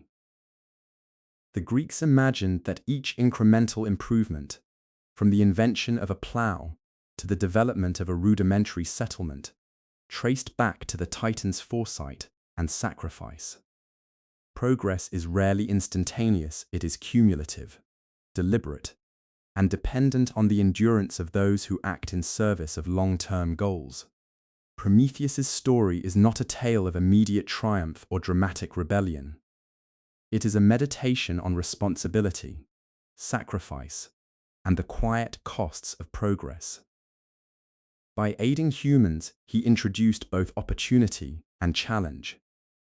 By enduring punishment, he demonstrated the value of persistence, foresight, and moral commitment. The Greeks understood this lesson in both divine and human contexts. Advancement requires both action and contemplation, courage and prudence. Gifts and knowledge carry consequences, and progress is inseparable from responsibility. As Prometheus remained bound, observing both gods and humans, the myth leaves us with a quiet question, echoing across time. If progress always carries cost, how do we measure the value of action? And what are we willing to endure to bring knowledge and capability into the world? This question, unresolved yet persistent, mirrors the slow rhythm of human history. Every act of creation, every innovation, and every lesson learned comes with trade-offs. Prometheus's sacrifice reminds us that true progress is rarely immediate or painless. It is sustained, deliberate, and often unnoticed, unfolding quietly across generations. From his high perch, Prometheus observed a world in quiet, steady transformation. Humans, small and fragile in comparison to the Olympians, were learning the rhythm of survival. Fire, the spark he had stolen for them, illuminated the path to innovation. Yet it was not a path without peril. Misfortunes, both natural and divine, persisted, ensuring that every step forward required careful consideration and effort. The Greeks imagined history as the accumulation of such small, deliberate actions, each one seemingly mundane, but collectively shaping the trajectory of human civilization. Prometheus's role, though unseen and often painful, remained central. He was the quiet catalyst, ensuring that mortals had the tools and insight to endure, adapt, and innovate. Human progress was measured in small increments. The first metal tools were crude, fashioned from stone or bronze. Yet they marked the beginning of deliberate experimentation. Early blacksmiths, guided by intuition and trial, learned to control fire more effectively, tempering metals and crafting sharper, more durable implements. Fire allowed not just warmth and cooking, but experimentation. Humans could melt ores, bend metals, and discover the properties of materials through repeated trials. The process was slow and laborious, requiring patience and precision. Yet it laid the groundwork for agriculture, construction, and defense, the pillars of early civilization. Prometheus, though bound and suffering, witnessed these developments with quiet satisfaction. Each spark of human ingenuity was a testament to his foresight. He understood that true progress is rarely instantaneous, or spectacular. It emerges through persistent effort, observation, and adaptation. Survival was never solely a matter of individual skill. Early humans discovered that cooperation amplified their chances of success. Villages began to emerge near rivers and fertile plains, where shared labor ensured greater productivity. Food could be stored, shelters reinforced, and communal defenses established against predators and rival groups. These social structures were fragile at first. Conflicts over resources and leadership occasionally erupted, yet they were also opportunities for learning.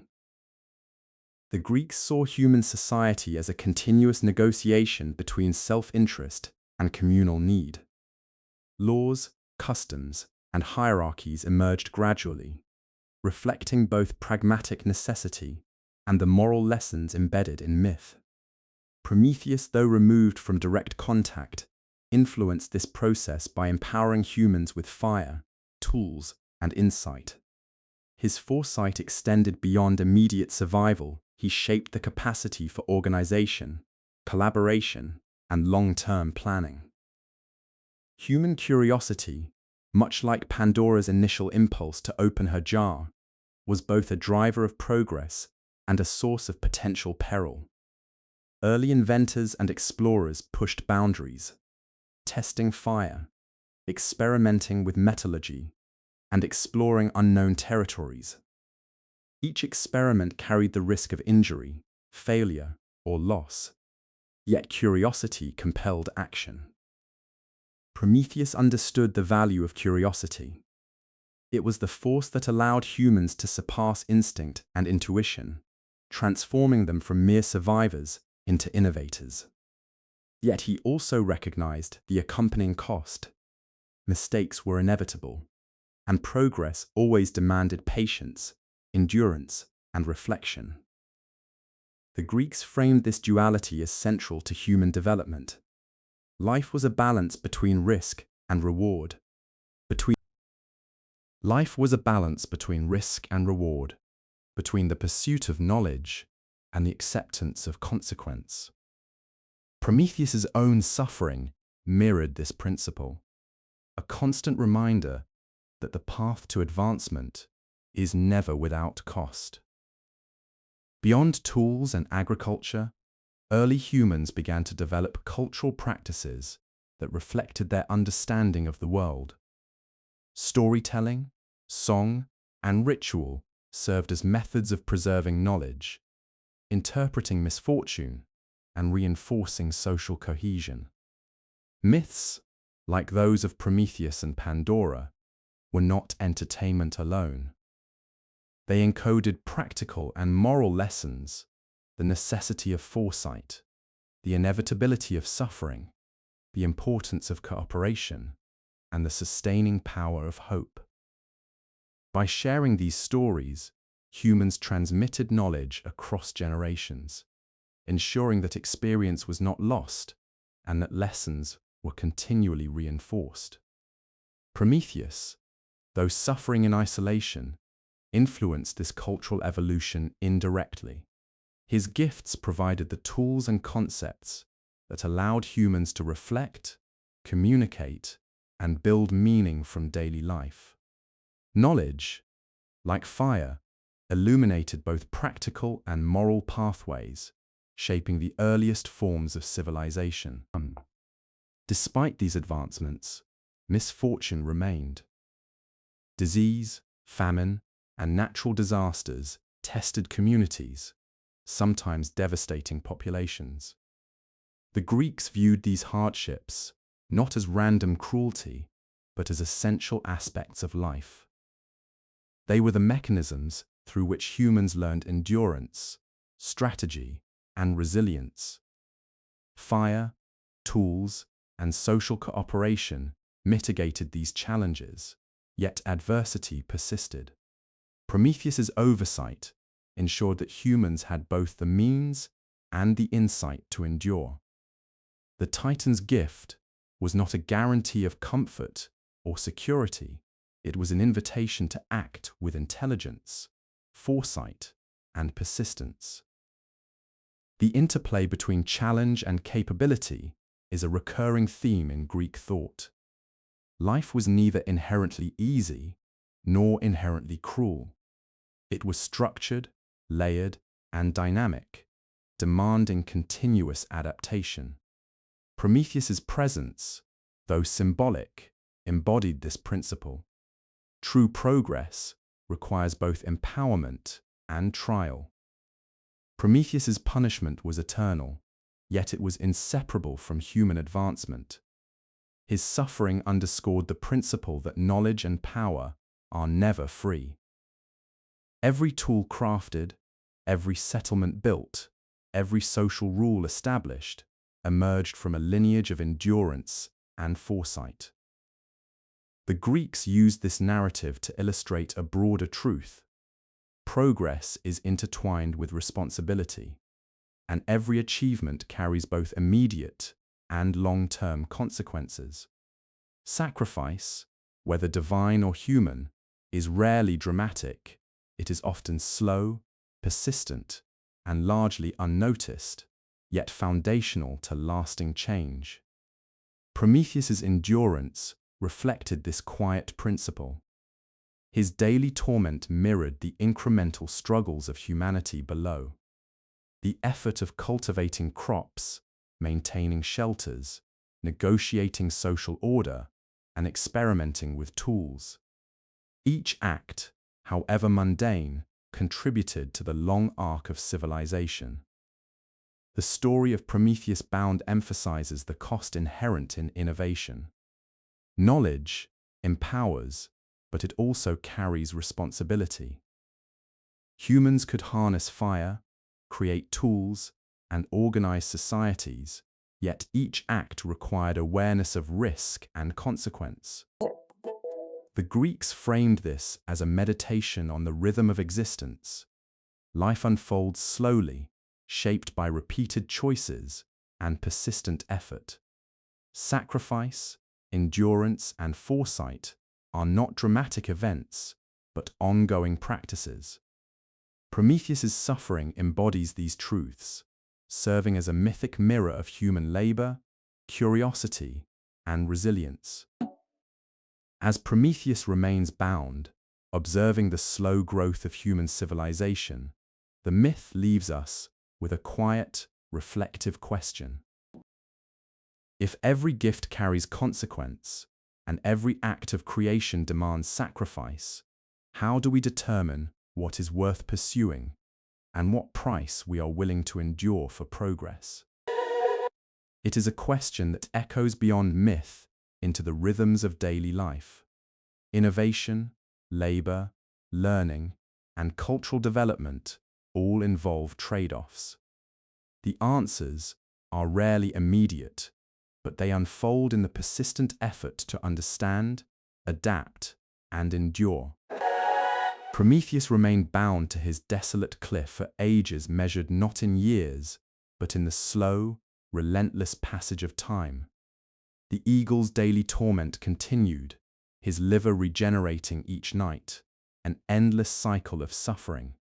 Yet for all the pain endured, Prometheus remained vigilant. He was a quiet observer of human life, watching the world below transform under the influence of fire, tools, and insight. The Greeks imagined that the Titan's sacrifice was not for spectacle or glory, but for the profound and enduring benefit of humanity. His punishment reflected the principle that progress carries cost, an understanding mirrored in every human endeavor, from the smallest act of survival to the slow, methodical development of civilization.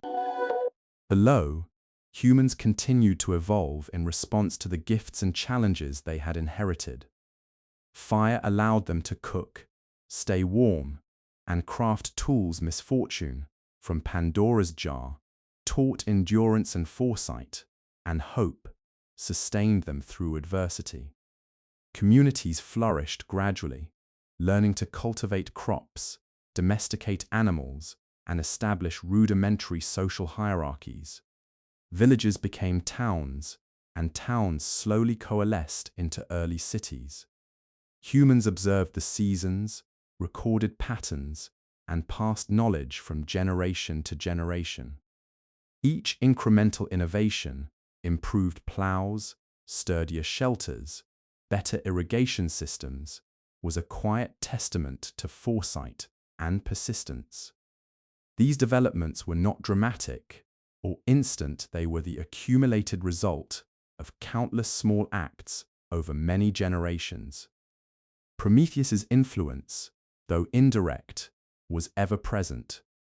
He had provided the spark, literal and metaphorical, that allowed humans to move beyond instinctual survival.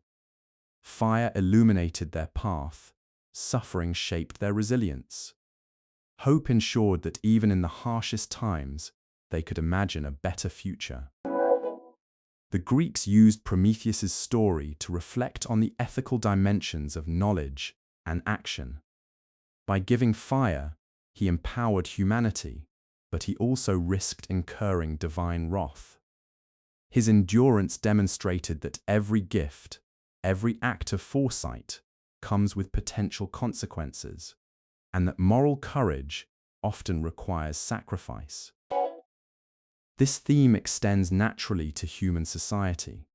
Leaders, innovators, and thinkers face decisions that carry risks and responsibilities. Knowledge and power are never neutral, each choice has ripple effects.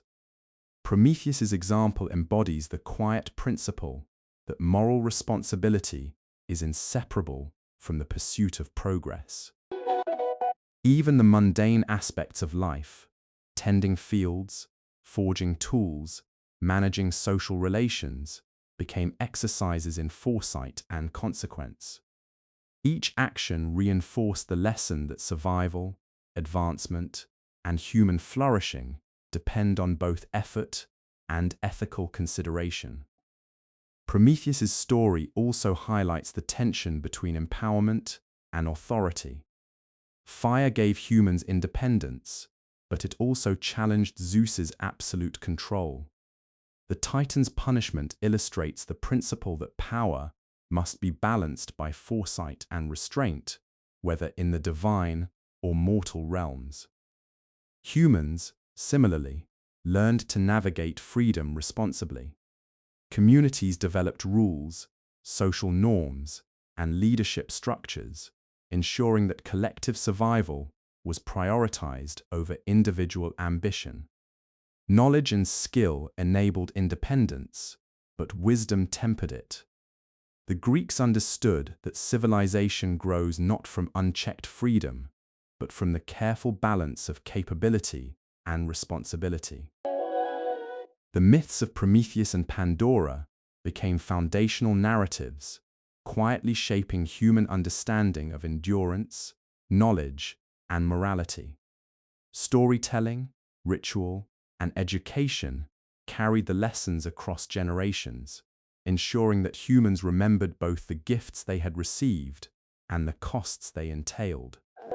Prometheus's suffering became a symbol of the price of progress, a reminder that empowerment is inseparable from responsibility.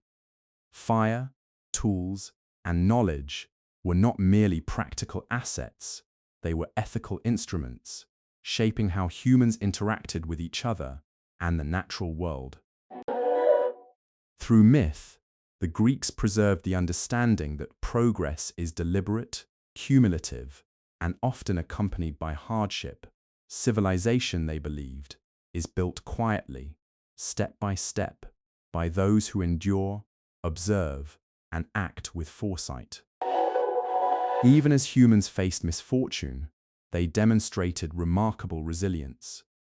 Communities adapted to environmental challenges, learned from mistakes, and preserved knowledge across generations. The Greeks emphasized that this resilience was not extraordinary in the sense of heroism, but ordinary, the quiet persistence that allows humans to survive, innovate, and thrive despite adversity. Prometheus's vigilance served as a mirror for humanity. Each act of endurance below reflected his own unyielding commitment. His suffering, though eternal, was meaningful. It ensured that humanity could progress, even amid uncertainty and challenge. The rhythm of human life, labor, learning, adaptation, echoed the Titan's daily ordeal. Each hardship, each incremental advance, was part of a continuum of growth, demonstrating the intertwined nature of sacrifice, foresight, and progress. The story of Prometheus Bound emphasizes a subtle but profound truth. Progress is inseparable from sacrifice. Knowledge empowers, but it also demands responsibility. Fire illuminates, but it also carries the risk of destruction. Endurance is required not only to survive, but to ensure that potential is realized. The Greeks framed this not as a dramatic lesson, but as a quiet observation of life.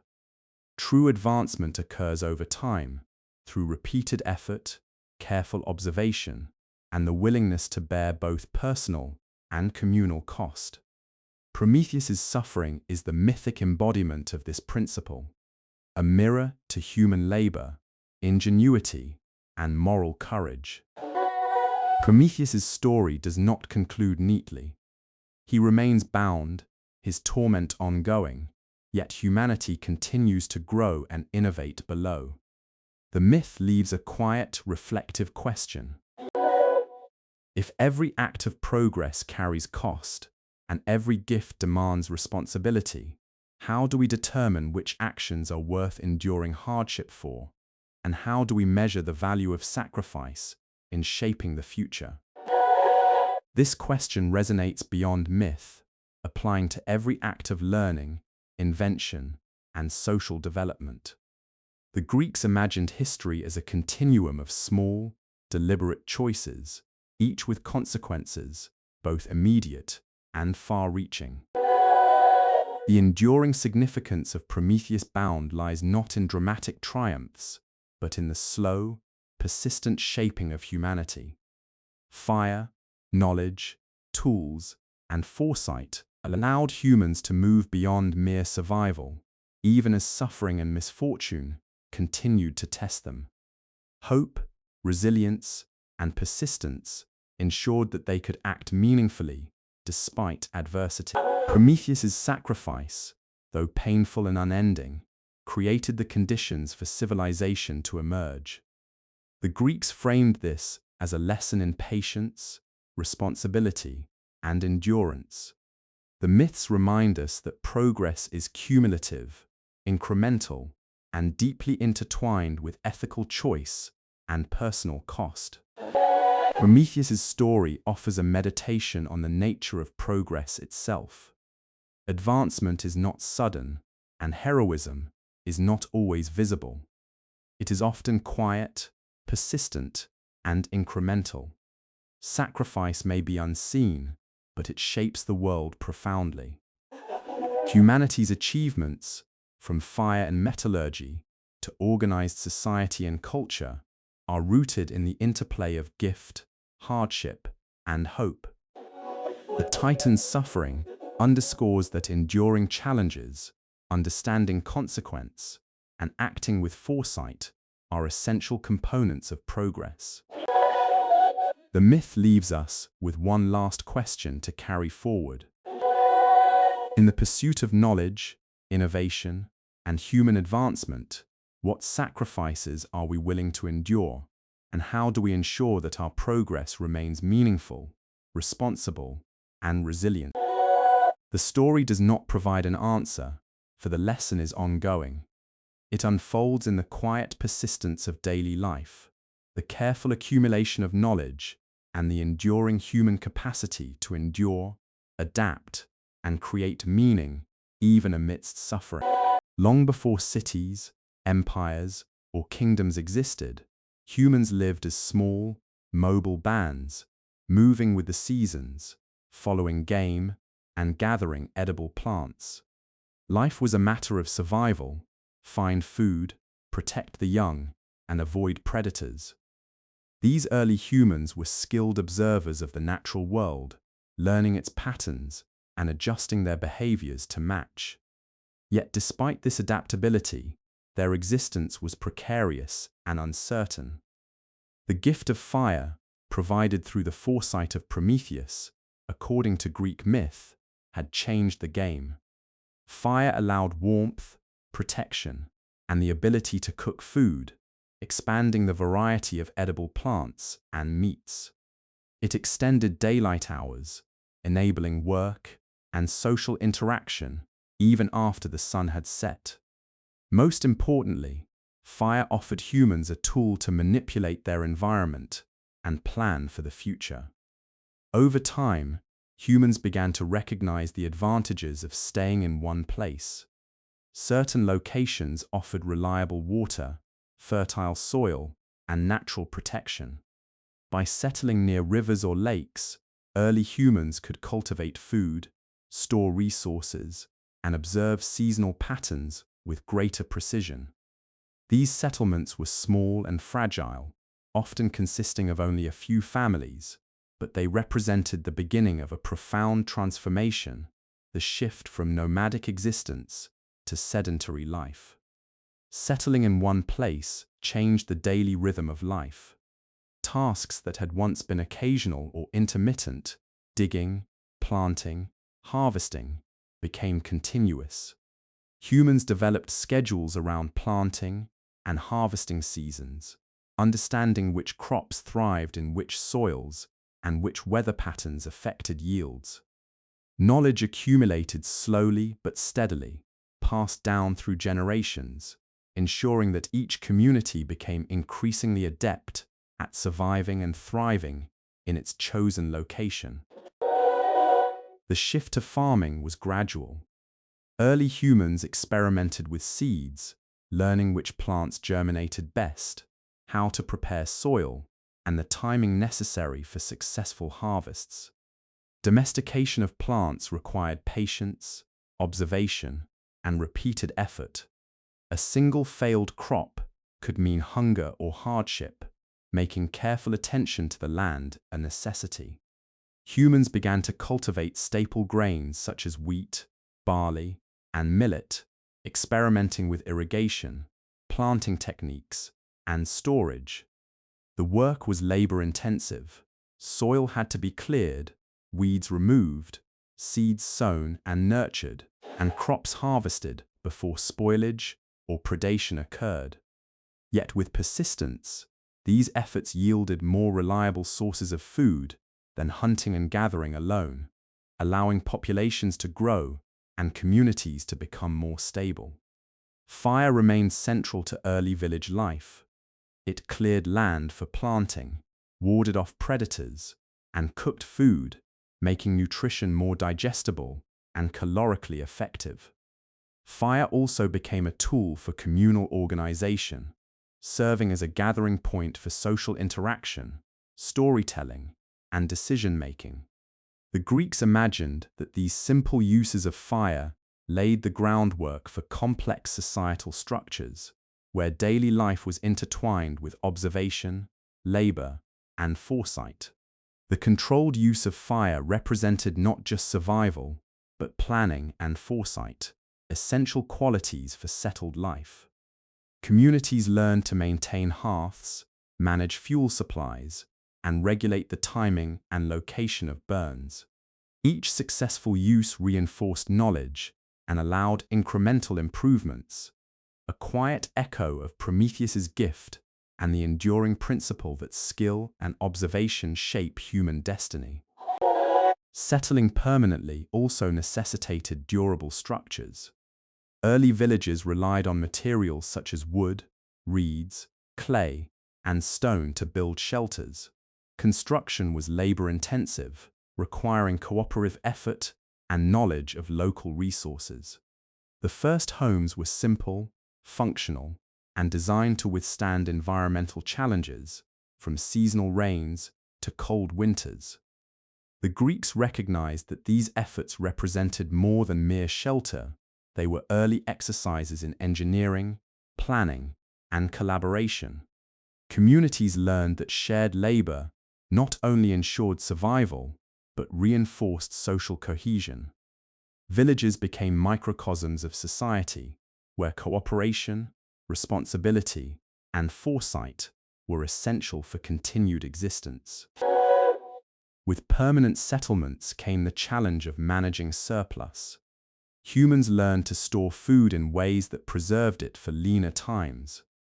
Early storage techniques included clay pots, granaries, and pits lined with leaves or straw to prevent spoilage. Storage required careful planning.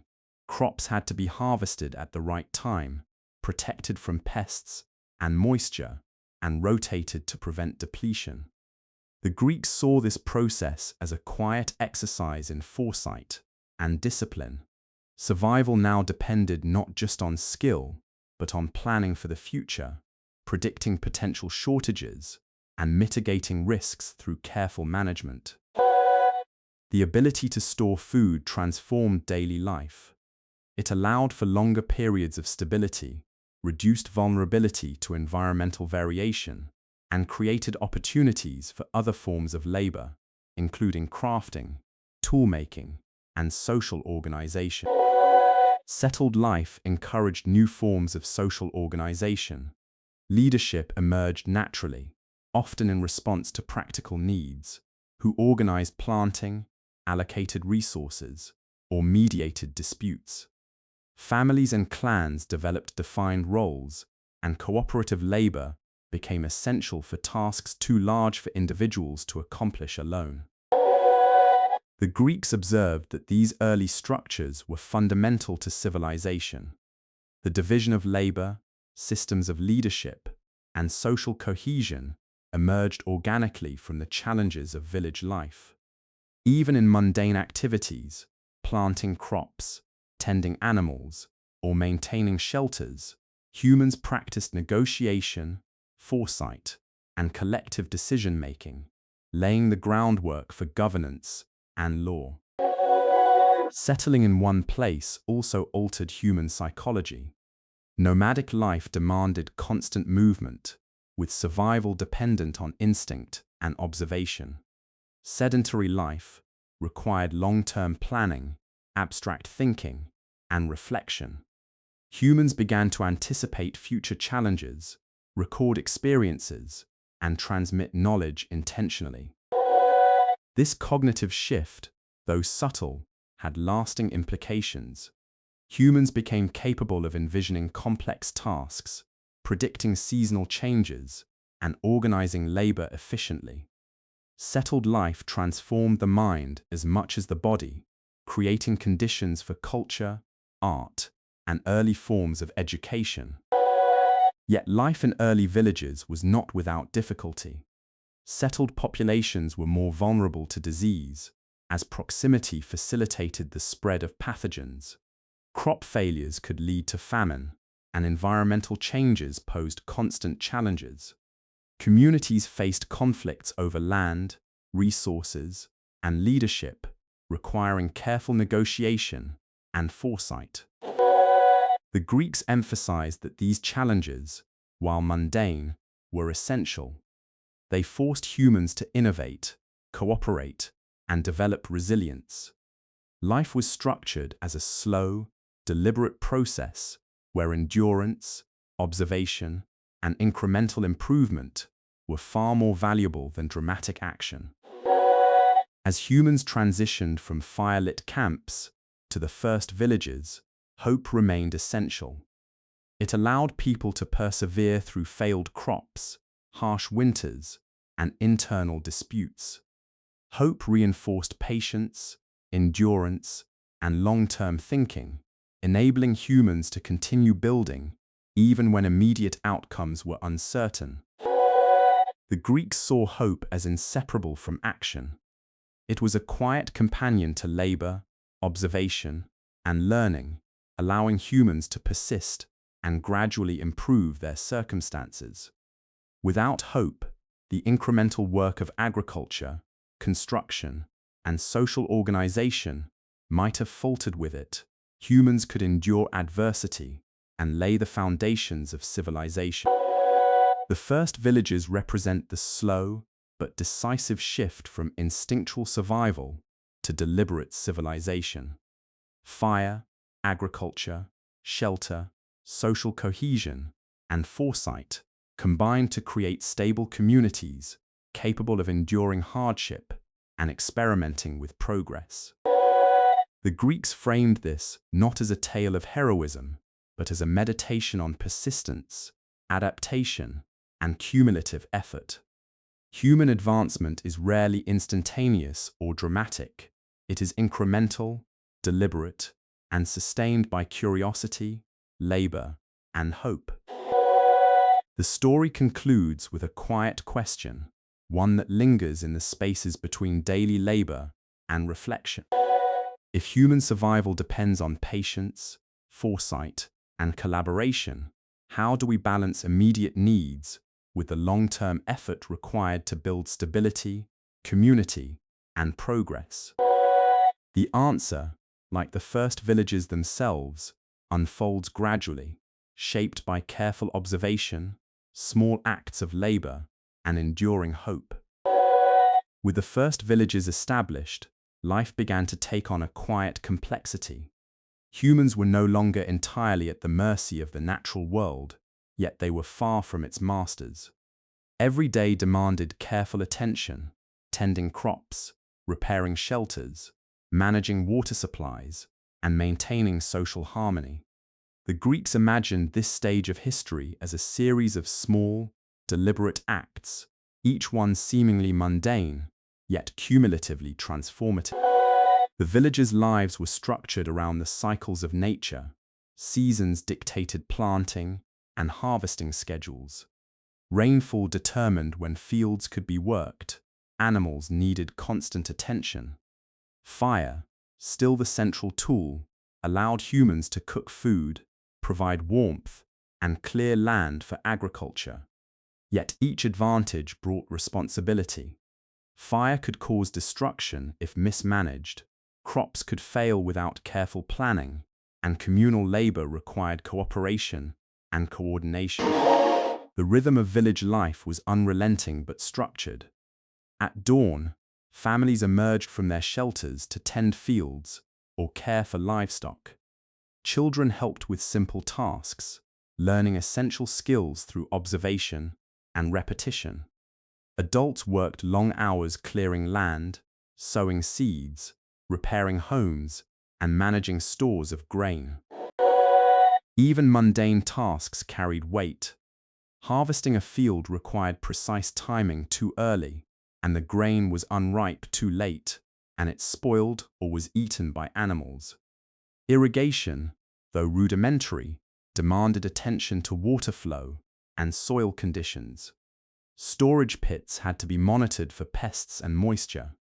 The Greeks recognized that such ordinary acts were in fact exercises in foresight, discipline, and incremental improvement, the foundations of civilization itself.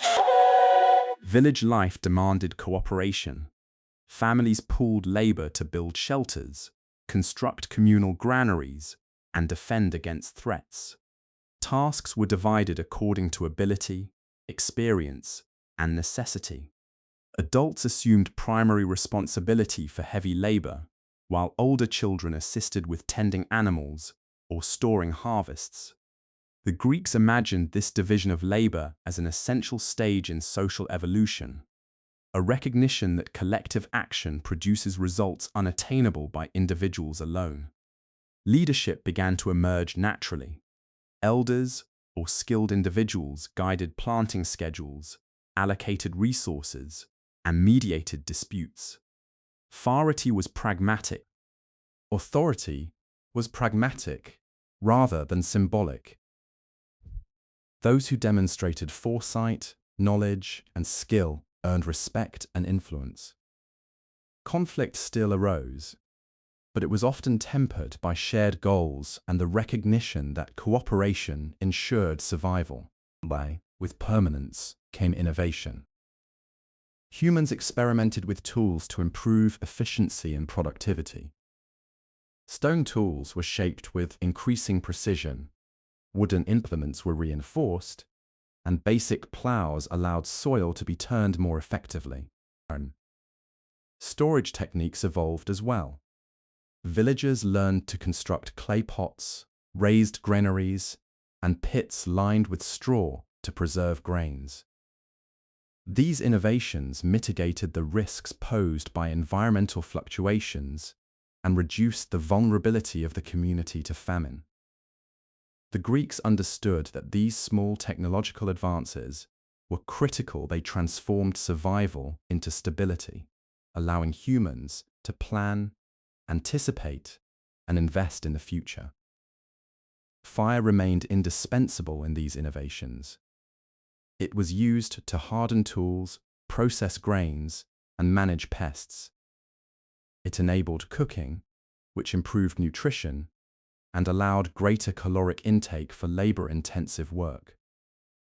Fire also served a social function, acting as the heart of the village where stories, knowledge, and cultural practices were shared, reinforcing cohesion and transmitting lessons across generations.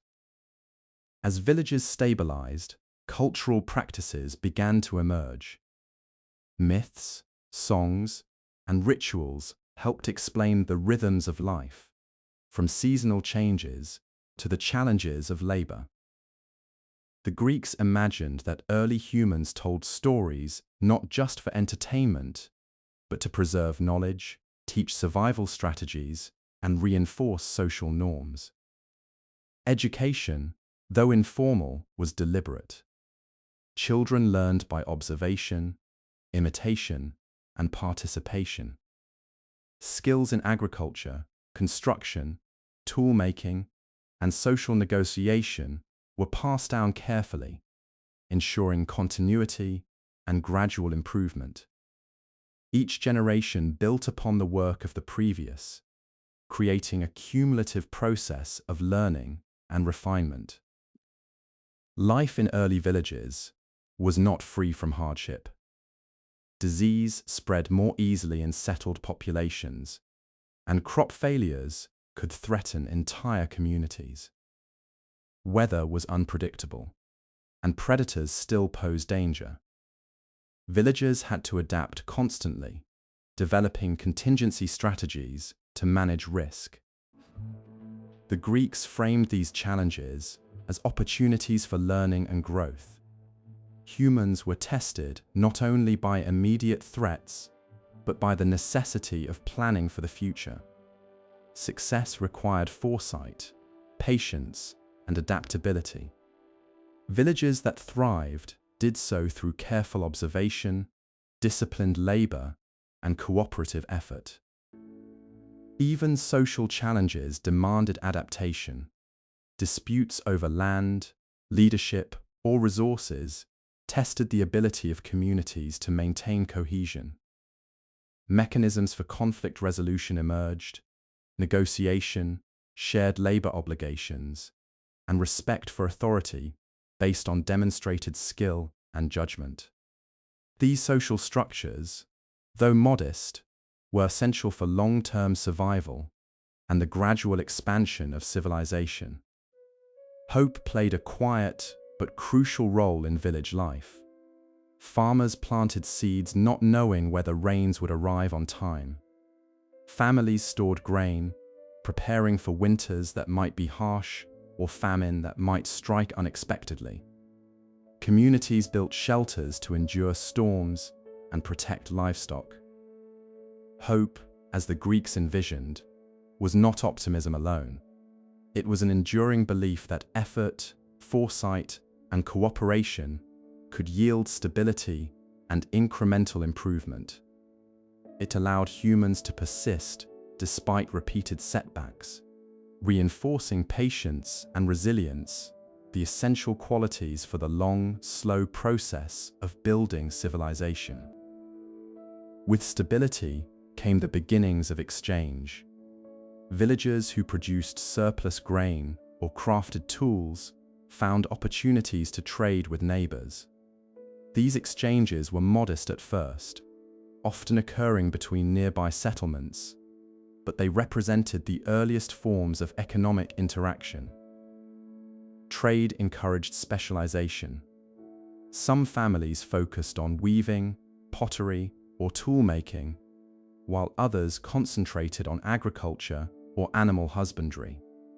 The Greeks understood that specialization increased efficiency and reinforced interdependence, creating the first networks of cooperative exchange that would later underpin larger economies. Sedentary life brought a profound psychological shift. Early humans had moved from reactive survival to proactive planning. They learned to anticipate environmental changes, manage labor, and organize communal resources.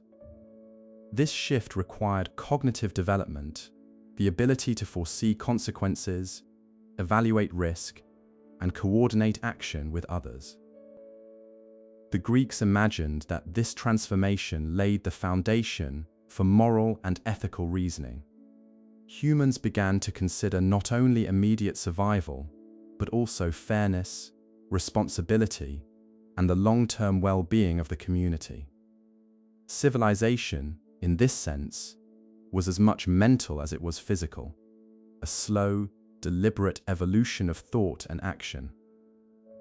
The growth of the first villages was incremental, marked by persistence, observation, and cooperation. Each task, planting a seed, repairing a shelter, sharing resources, contributed to the cumulative process of civilization. Yet the Greeks leave a reflective question. As humans moved from nomadic survival to settled life, how do we balance the immediate demands of existence with the long-term labor and foresight required to build stable communities and a lasting culture? This question, like the rhythm of village life itself, does not have a sudden answer. It unfolds slowly, through repeated effort, careful observation, and enduring hope, the quiet forces that shape both early settlements and the broader course of human history. By the time the first villages had matured, life had shifted from precarious survival to the deliberate, structured rhythms of community. The Greeks imagined these early settlements as the quiet incubators of civilization, where humans learned not only to endure, but to plan, organize, and innovate. The lessons of fire, agriculture, and cooperation now bore fruit in both practical and cultural terms, creating foundations that would support generations to come. Agriculture, though still rudimentary by modern standards, had become the backbone of village life. Fields were carefully cultivated, rotated to maintain soil fertility, and supplemented with rudimentary irrigation techniques.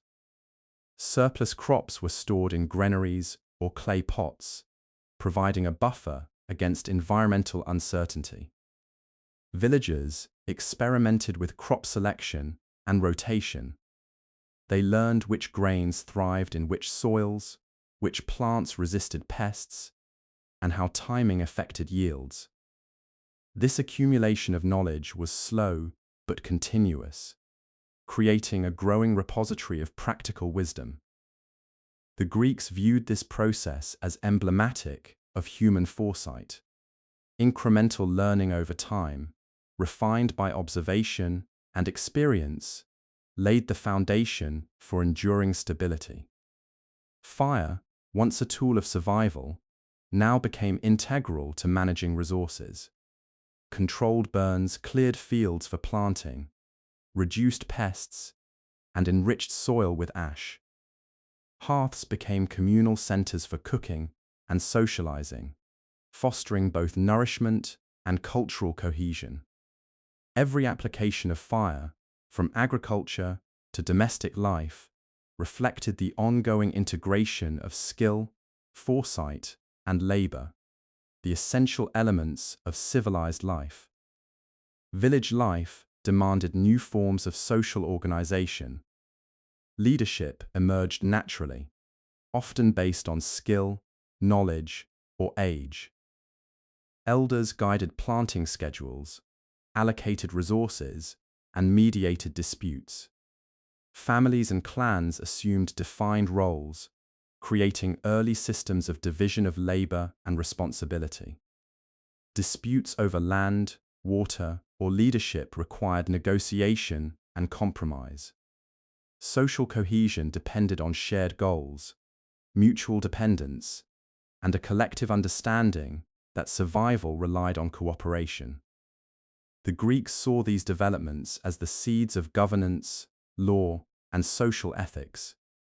Even the mundane management of daily life, distributing grain, repairing shelters, or organizing labor, reinforced the principles of fairness, responsibility, and foresight that would shape civilization. Settled life allowed humans to experiment with technology on a larger scale. Tools became more sophisticated. Plows made from wood and stone increased productivity. Grinding stones processed grains more efficiently, and pottery preserved food and water. Each innovation required observation, trial and error, and collective effort. Cultural practices expanded alongside technology. Storytelling preserved agricultural knowledge, social norms, and lessons from misfortune. Rituals reinforced community cohesion and marked the cycles of planting and harvest. Music, art, and decoration emerged as expressions of identity and continuity, integrating practical knowledge with cultural meaning. The Greeks emphasized that such developments were gradual and cumulative. Civilization did not arise from sudden genius or dramatic events. Instead, it grew from persistent, deliberate effort, a series of small acts performed repeatedly across generations, each building upon the last. Despite stability, challenges persisted. Weather remained unpredictable, pests threatened crops, and disease could sweep through concentrated populations. Villagers learned to adapt. Surplus food was stored carefully, irrigation systems were refined, and settlements were located strategically to minimize risk. Humans also began to manipulate their environment more intentionally, clearing land for cultivation, building protective walls, and managing water sources reflected an understanding of cause and effect, foresight, and the importance of planning. These adaptations, while incremental, demonstrated the growing human capacity to shape the world rather than merely react to it. Hope remained a quiet but essential force. Farmers planted seeds knowing the outcome was uncertain. Communities maintained granaries, anticipating harsh winters. Hope reinforced patience, endurance, and long-term thinking, allowing humans to act meaningfully despite the constant presence of risk and misfortune. The Greeks imagined that this combination of labor, foresight, and hope was the essence of human progress. Civilization, they suggested, arises not from the absence of difficulty, but from persistent engagement with it. Survival is important, but progress depends on the deliberate, continuous effort to improve life for oneself and one's community. With stability came the earliest forms of trade. Surplus goods, grains, tools, pottery could be exchanged with neighboring villages. These exchanges encouraged specialization. Some families focused on weaving or pottery, others on farming or animal husbandry. Each specialization increased efficiency, reinforced interdependence, and created networks of cooperation that would evolve into more complex economies. Trade also required negotiation, fairness, and trust. Communities learned that mutual benefit depended on reputation and cooperation, reinforcing social norms and laying the groundwork for governance and economic systems. Even small acts of exchange demonstrated foresight, planning, and ethical consideration, vital components of enduring human societies. Sedentary life transformed not only physical activity, but thought processes. Humans developed abstract thinking, the ability to predict outcomes, and awareness of long-term consequences. Planning for the harvest, managing labor, and coordinating communal work demanded reflection and foresight. These cognitive shifts laid the foundation for moral reasoning.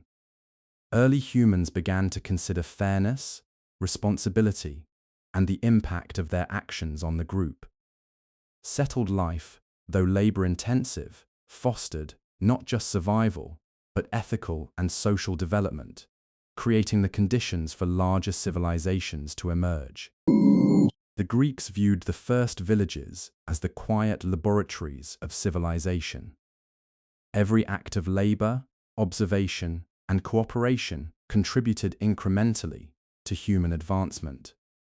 Small successes, repeated over time, became the foundation of stability. Failures were opportunities for learning, reinforcing resilience and adaptability. The story emphasizes the principle that civilization is cumulative. It grows not from sudden genius, but from persistent, deliberate action across generations. The rhythm of village life, planting, harvesting, constructing, and organizing, embodies this ongoing process, highlighting the interplay of labor, foresight, and hope. The first villages represent the beginning of human control over environment, society, and destiny. Yet the Greeks leave us with a reflective question, as were.